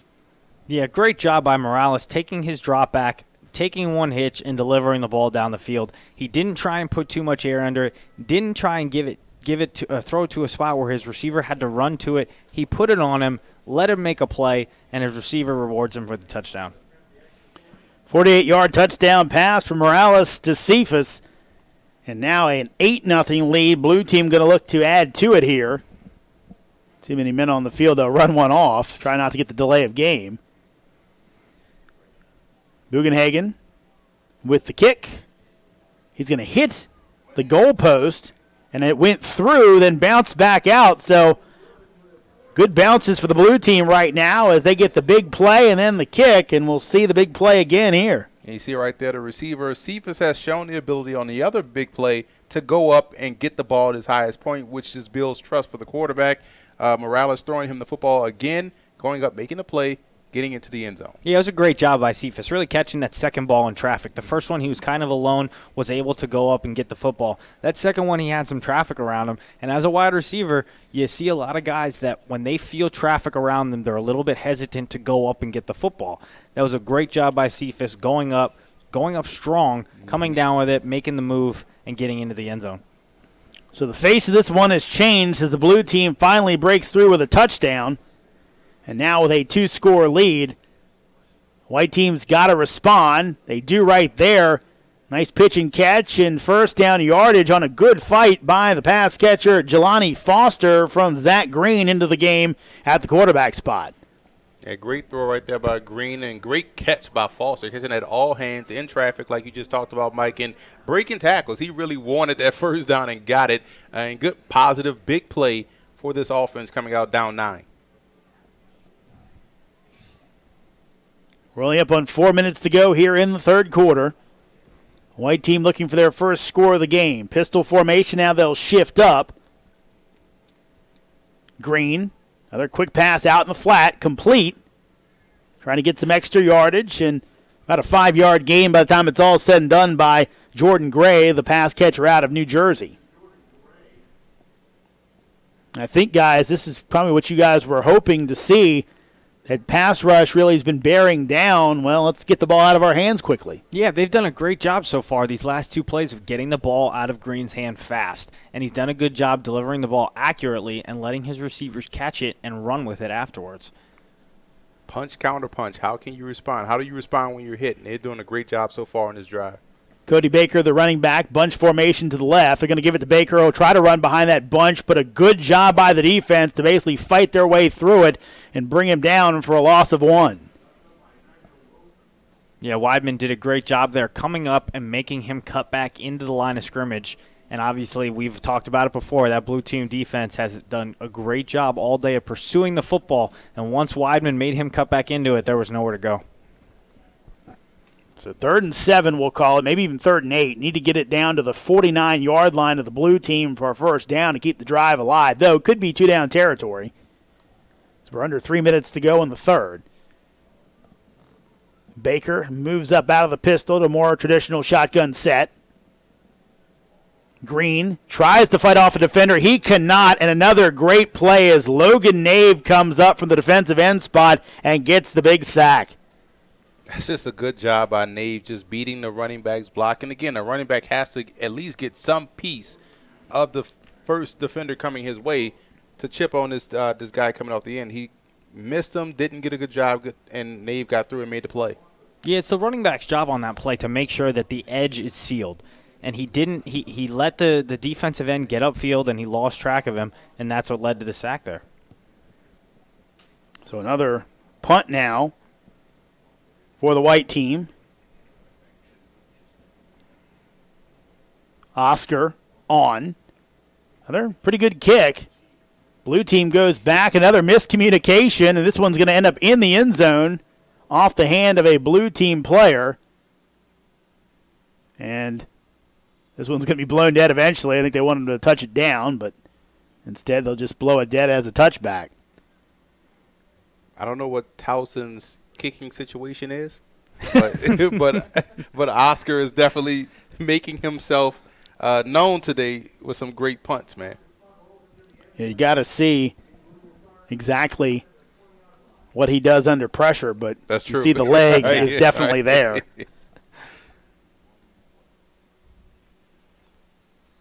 Just checking out Logan Nave. He's out of Westminster, so it's always interesting to see some of these guys around this area, some really good football players. And it's a really good area for high school football, period, man. Nice confluence with Virginia, D.C., Maryland, all in that area. Some really good players, and always been a fertile recruiting ground for some teams in the college arena. Again, banged down, a run there by Eisen, and a good job coming up from the defensive back spot. Noah Neifler, DB out of Wisconsin, with a nice tackle. Neifler did the exact thing that you want to do as a defender versus a very shifty running back. Just stay in your place. At some point, he has to go forward, and you make the tackle. Yeah, it was textbook job there by Neifler, letting the running back make the move instead of trying to anticipate the move. And most of the time when that happens, you end up getting juked out. Right. Serrano, your running back. Perello, your quarterback. Serrano gets it, and again, meeting at the running back is coming into the backfield. Number 47, Braden Polig. Again, it's almost like they know what's coming, and they're just going full bore back into the backfield and making plays that way. Well, it goes back to the amount of people that they have in the box. You know, they obviously got beat a couple of times on that last drive by some deep throws, but most of the time they're running the football. So when you have 8, 9 guys in the box against, you know, a spread offense with 5 blockers, it's very hard to block the run against 8 guys. Sounds like someone who says that from experience. Polig, back to throw over the middle. This one's going to be picked off. So they go for the jump ball. It doesn't work. And that time, a great play on the defensive end by Harrison Reed, the linebacker out of Nevada, able to pick that one off and put his team in a great spot. Yeah, that ball was forced down the field just a little bit. There was a single high safety, so you never want to throw the ball in the middle of the field with a single high safety. That ball was forced, and of the white defense made a great play, and hopefully now the offense can use this momentum of a turnover to capitalize on some kind of points, make them feel good about themselves going into the fourth quarter here. And I want to go back and correct myself. I know Coach Moorhead never put you in that spot. I'm really glad to see he's going to be at Penn State this year, hopefully getting some good offense there. If it's anything like the Fordham offense, it should be pretty good. Pass out in the flat. That's going to be completed. Gain of 7 on the play. Making the catch there was Seth Dunn, wide out of Virginia. Maybe time for one last play here. We'll see if they get it off. Looks like they will not. So the white team down 9-0 as we head to the end of the third quarter, but they are driving. We'll see if they can put their first points on the board when we come back.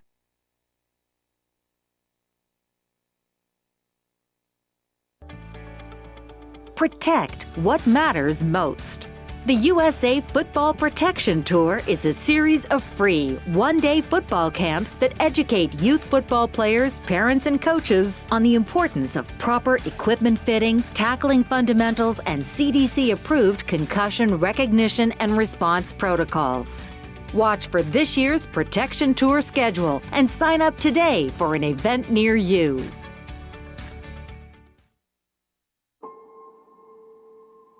The icon of the game. The icon of competition. The icon of athleticism. The icon of fandom.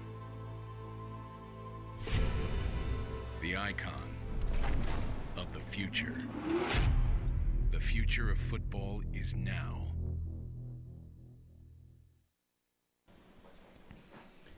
And back just in time as actually had a man running off the field. Looked like one of the defensive linemen thought he was supposed to be on the field, didn't. So the blue team had to take a timeout, and the coaching staff of the blue team not too happy. Somehow they ended up either with an extra man or thought they had an extra man and ran one off. I like how Zach Green has been throwing the football. These in-breaking routes, your slants, your ends, your digs, he throws really well. Let's say your curls as well.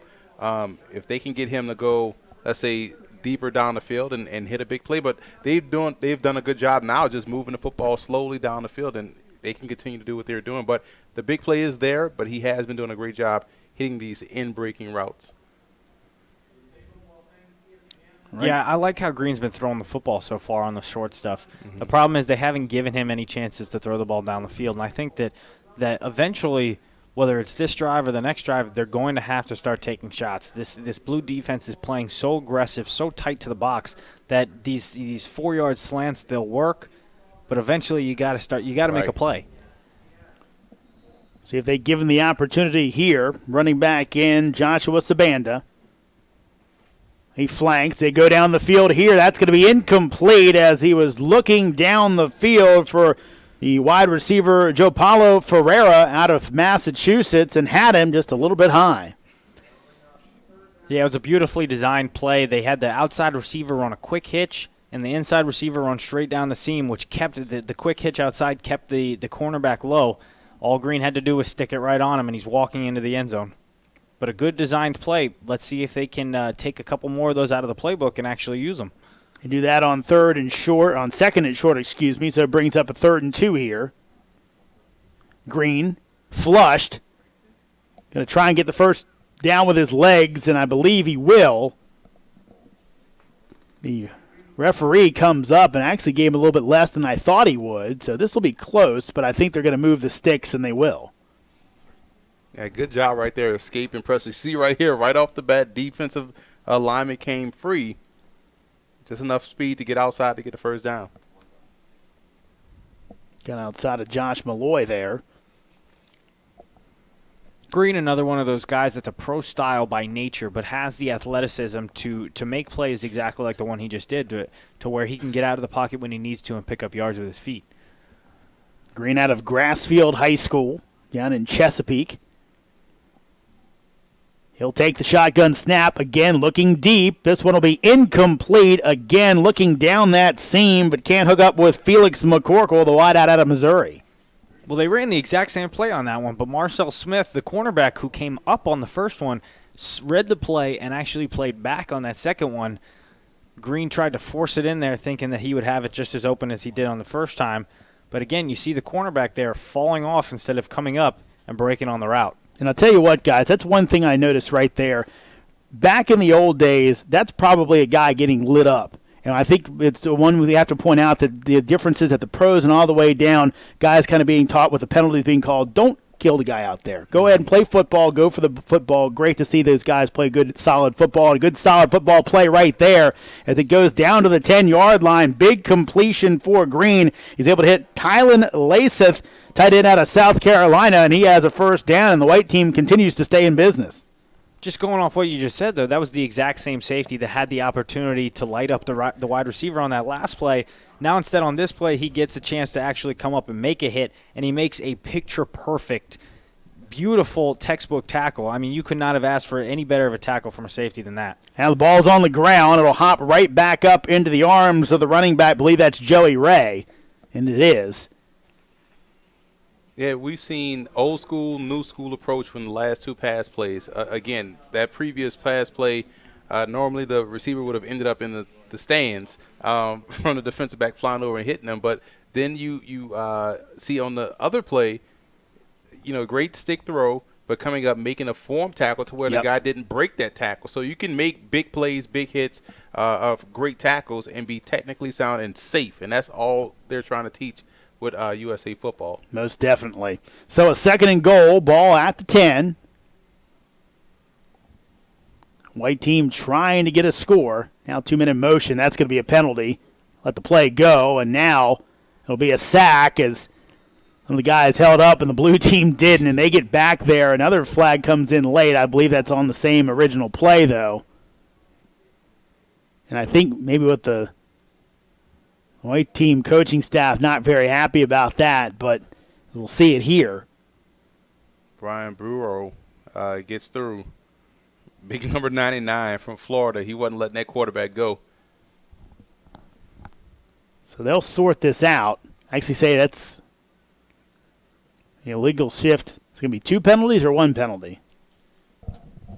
Thought I saw him point at the defense. Yeah, it looked like 2, probably 2 offsetting penalties there. Yep. So I believe it's going to be offside on the defense, illegal shift on the offense. They'll cancel each other out, and we'll replay 2nd down. So that's big. And who knows, maybe that's why they got such a good jump, because of the fact that they went early. It's all about the ball get off, right? Well, most definitely.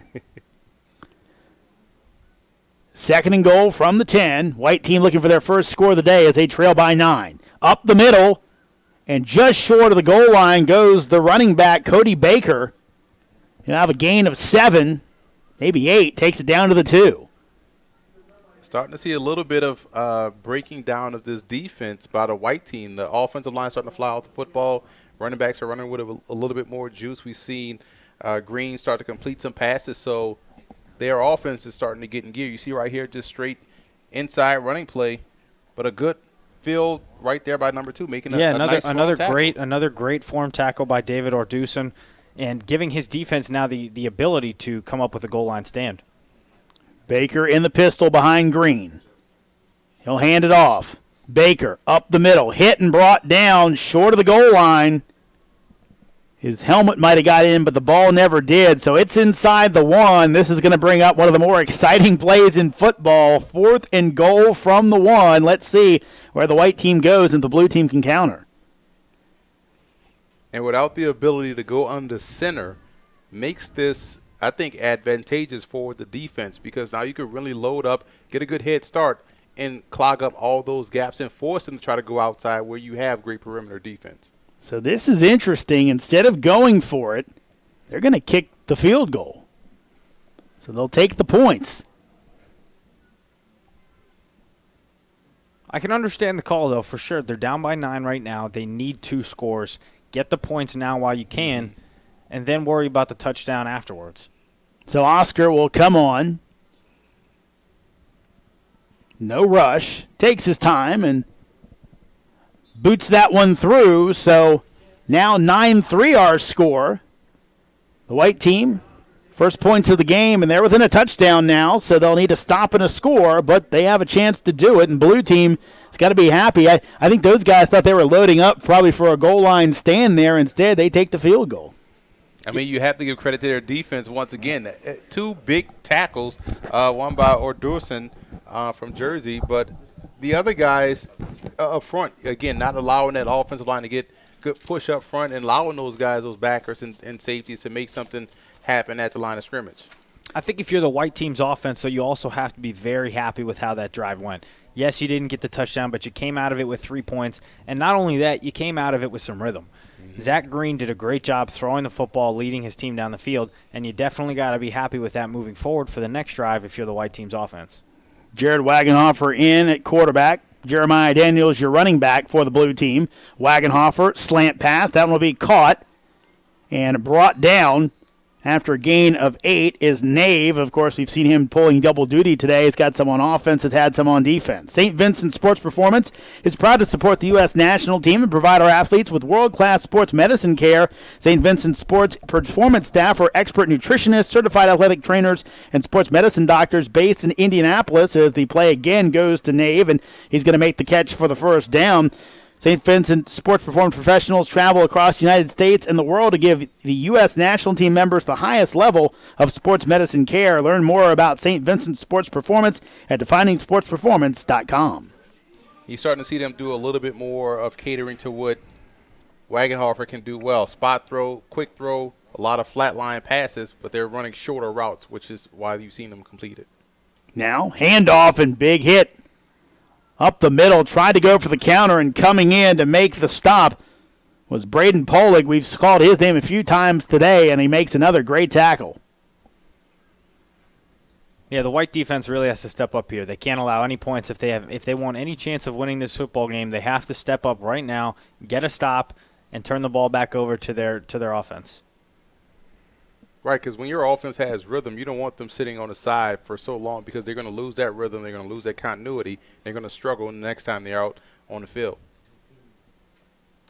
Pass out in the flat. That's going to be caught. Again, it's Nave. He's going to be knocked out of bounds inside the 30-yard line. Had a chance at the pick, but the great hands catch by Nave, able to bring that one in and get a big gain out of it. Again, short, quick passes which allow Wagenhofer to get the ball out of his hands quickly. If you're going to flatline passes all game, let's flatline them short to where the receivers can stop and make the catch. And they're doing a great job adjusting by the coaches. The defensive back is going to kill himself because he had a pick 6, but great job by the receiver. 1st and 10. Blue team getting some momentum here.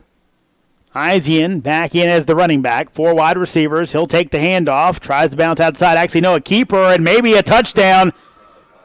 Diving for the goal line and the pylon. Is he in? He will be in. Touchdown by the blue team as Jared Wagenhofer, we talked about, he's got the functional speed. He showed it right there. Great fake and finds his way into the end zone.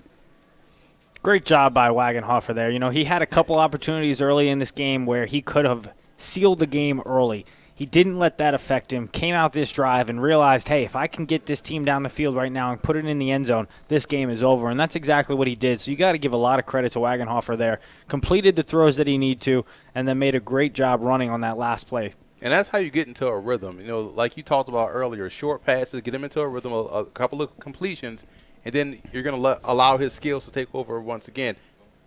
Blue team will go for 2. Isian hit in the backfield and brought down, so try to go and make it a 17-3 game. They cannot do it, but the touchdown is the key. The Wagenhofer run, we'll see it again here. A great play by the quarterback. Great job once again. Again, bench presses 250 pounds, so he's going to break some tackles. And it's just a foot race to the end zone, and he had enough endurance and ability to get there. Like we saw the defensive end kind of get bit on the fake, and then a good block by one of the wide receivers helped spring him. Yeah, it was a great read there by Wagenhofer on the option play. And again, you got to give the kid a lot of credit. He could have very easily gone into the tank after missing those 3 throws that he had wide open down the field. So you got to give a lot of credit to him for staying in this game and then leading his team down for hopefully what will be the winning touchdown or the sealing touchdown. So the white team, with their work cut out for them, they're down now 2 scores. New quarterback in. Quick screen out in the flat. Getting some space and getting a nice gain will be the wide-out Jelani Foster. As Ashton Scott back in at quarterback now for the white team.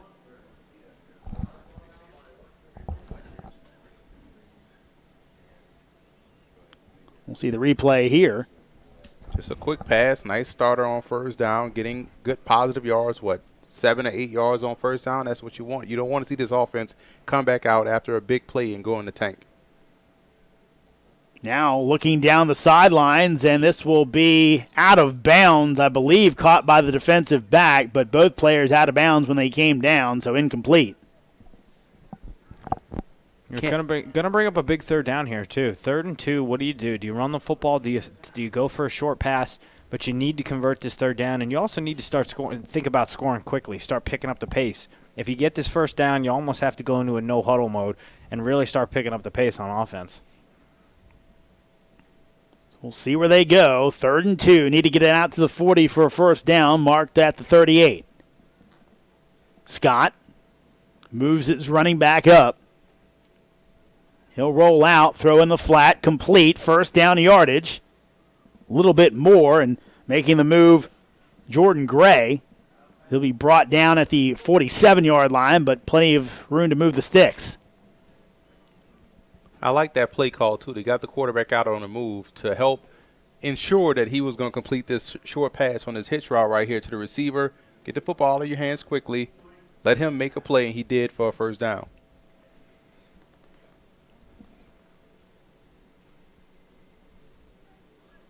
Ray back into the game. In the pistol. Behind Scott. Now he'll move up. Now some jet motion. Scott trying to set up the screen. Now he'll throw it back the other way, and no one's there. And again, a little miscommunication. 2 linemen got deep. There was a receiver out there, too, and the coaching staff, they want some grounding, I think. Yeah, I was trying to find a receiver. I saw 2 offensive linemen. I didn't see a tight end or a back or a receiver nowhere in sight. Yeah, it looked like the running back got eaten up in the line of scrimmage trying to get through that big blue defensive line. It looked like there might have been a wideout blocking in the area. Really more of a judgment call for the refs. And Cason Gardner was out there. They have the seam through right here if they want it. Scott, roll out again out in the flat. This will be completed. A 3-yard gain on the play as he's able to find Seth Dunn. Dunn also out of Virginia. I like what they're doing right now with these rollout plays. A lot of the times that we've seen a rollout, it's been to the short side, which gives the quarterback very little options to throw the football. They're rolling out to the wide side now, which gives him options close to the sideline to get out of bounds, and it also gives him the ability to attack deep if they have an option. Under 4 minutes to play in regulation. Blue team protecting a 12-point lead. Scott swarmed under once again. Another sack for this blue defense as He was looking deep, had to pull it down, then got swallowed up. And now a timeout for the white team as they've got a crucial 4th down coming up. Big difference between push and pressure. You got push right there, which allows you then to get pressure, collapse that pocket so a guy that has that mobility can't squirt out and hurt you. So, because a lot of times you see those defensive ends rush past the quarterback, he'll step up, have 2 windows to either step up and throw or step up and run. But when you get pushed, you collapse a pocket, he had nowhere to go. And I think Michael would definitely attest to defensive ends are great, but those nose tackles and defensive linemen that can get in your face, as you said, those got to be the toughest guys of all. Yeah, those are definitely the toughest guys, and those are the guys you worry about when you're on offense in a spread offense. If those are the guys that are getting the pressure up front, if they're pushing your 2 guards and your center backwards, then that's where you get into trouble as a quarterback, because most of the time you're not going to be able to escape out. You're going to be able to escape up. But if you got those 2 guys up front blowing your front 3 back, that's where you get into trouble. So 4th and 10. Scott with Baker next to him. Flag goes down. This is incomplete. Let's see what the penalty is. If it's against the white team, it'll be turnover on downs. Looks like they're going to say it's on the blue team. They're going to say offsides. That may have been someone lining up offsides. So that will give the white team 5 yards and, more importantly, another chance to go for the 1st down. And this makes it an easier play call for the coach, because now he doesn't have to worry about getting those 10 yards on a bad throw. Got an option right here for him. Scott out in the flat. It's completed, but when did he make the catch? That's the question. I think they're going to give him a good spot, but they may have to measure this one.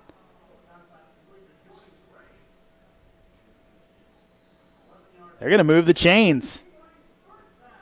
That's how you convert on 4th down, man. Keep your team going in the right direction. Keep your hopes alive. Now the blue team trying to make some late substitutions. Yeah, that last play was made by the wide receiver there. Good job keeping his body between him and the ball and the defender.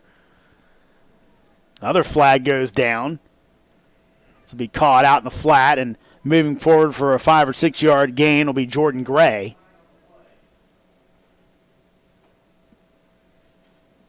Wonder if the guys were set offensively.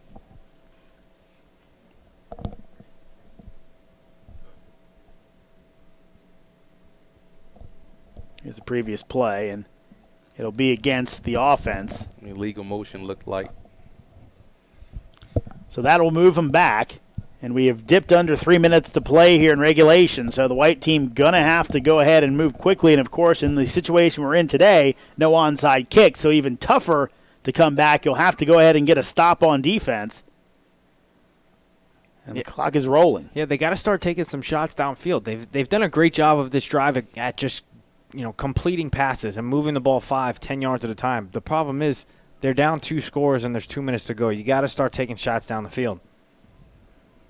Scott will move his receivers around, but taking precious seconds. He'll look left. This will be caught. Gets a lot of that yardage back, and Cason Gardner making that grab, but he'll be short of the sticks. You want to see that sense of urgency from this offense. Get to the line, get set up, get lined up, and let's get ready to run another play. And this seemingly, Emory, would be the problem when you come into a situation like this. Guys getting together at the last minute, only a week together. Really tough to get that fast-paced, no-huddle offense going. Scott does a good job of getting this one off, though. He'll throw it deep on the fade pattern. It'll be incomplete. Couldn't keep him in bounds as Foster kind of had that back shoulder open, but couldn't make the grab as he ended up out of bounds. Want to put the ball in play to give your receiver a chance to make it. But, again, it's tough to do that when the defensive backs are playing excellent coverage. I mean, they're doing a great job keeping their back to the receiver, but also utilizing that sideline as the friend.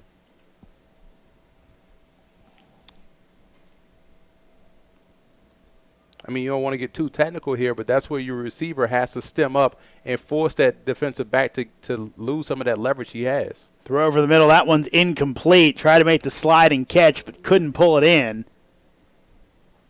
As Cameron Wicks unable to make the grab. So now 4th down 3, and game likely comes down to this with a little under 2 minutes to go here in the game.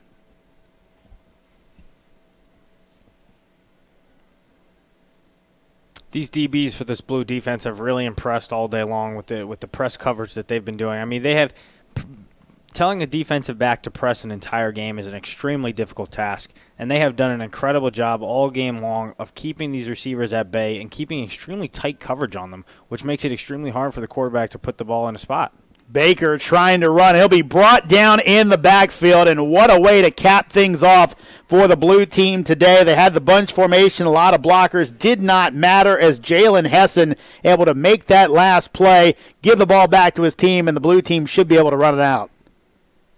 That's a great job right there, getting off a block and bringing down the ball carrier that's running away from you to reach out with that big paw, grab him, and pull him down and get off the field. Just a great job right here. Ball get off technique, disengage, boom, make the play. Yeah, and a perfect way to end the game for this Blue defense. I mean, all day long we've been talking about the front seven for the Blue defense, and the last couple of drives we've been talking more about the DBs and their coverage, but, of course it's the defensive line and that front seven that comes up and makes the big play in the end. Interesting, a long pass out there, and making the grab was Braden Sullins, wide out of Texas, and he's going to take a shot to the ribs, and he'll come out. And actually, pretty important play there by Sullins because he makes the catch. Even though he loses yardage, he keeps the clock rolling, forcing the white team to take the timeout. We'll see the replay here. And you want to see the defensive back go for the ball in that situation because he could have had an opportunity to make a play on it to at least cause an interception.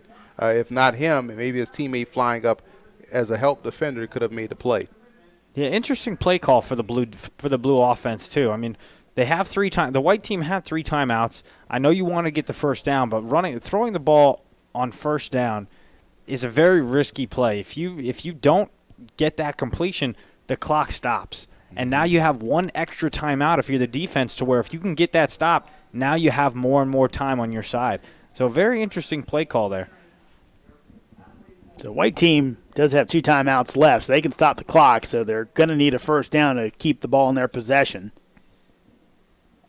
Michael Perello back in, and it's your quarterback. Samuel Serrano, your running back. Serrano's going to take it up the middle, and he's got first down yardage and maybe a little bit more. Thought he might break that last tackle, but Serrano gets the job done as rips off a 15-yard run and moves the chains, and this should allow the blue team to run the clock out, as the white team does not appear to be calling a timeout here. And this is what you want to see as a running back. You want to see these guys crowd the box because I just have to make one guy miss. If I make one guy miss, I'm going to get a long run just like he did there.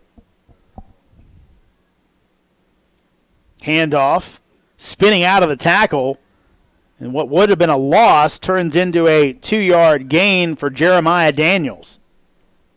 Now, you don't want to see it that blatant. You want to make a guy miss in the backfield, but he did a good job making that first guy miss and just couldn't make that second guy miss. But good job. Again, good team defense. To say that the white team hasn't been able to get, with an offensive rhythm outside of the one drive that led to 3, their defense has been on the field a lot, but they have answered the call, more than often today. High snap, and a good job just to fall on it by the quarterback Perello. We saw that be a problem earlier in the game. Couldn't do it, but that is fundamental there, making sure you fall on the ball right, don't let it keep going. And he did a good job curling up on it, and that should take us to the end of the game. White team not going to take the timeout, and that will do it. So the blue team, with a dominant defensive performance today, they win this one 15-3 in our second game here at the USA Football Developmental Games. Again, guys, a great performance by this defensive squad. Yeah, good job on both sides. Once again, white team was on the field a little bit more. Blue team got out there and got some stops and actually made some big plays. So the offense we talked about was the fact that the blue team had to come out and make a play, or who was going to make the first play? Blue team made 2. Yeah, I mean, we said it at halftime. We basically said the first defense that's going to make a mistake and the offense can capitalize on that mistake is going to end up winning the game.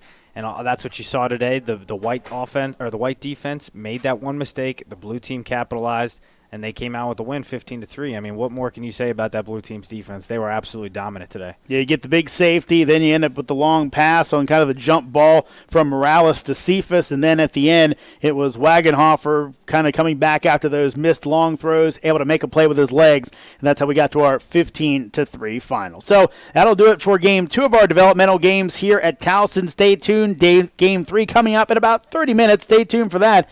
With that, we will see you in just a bit here from Johnny Unitas Stadium.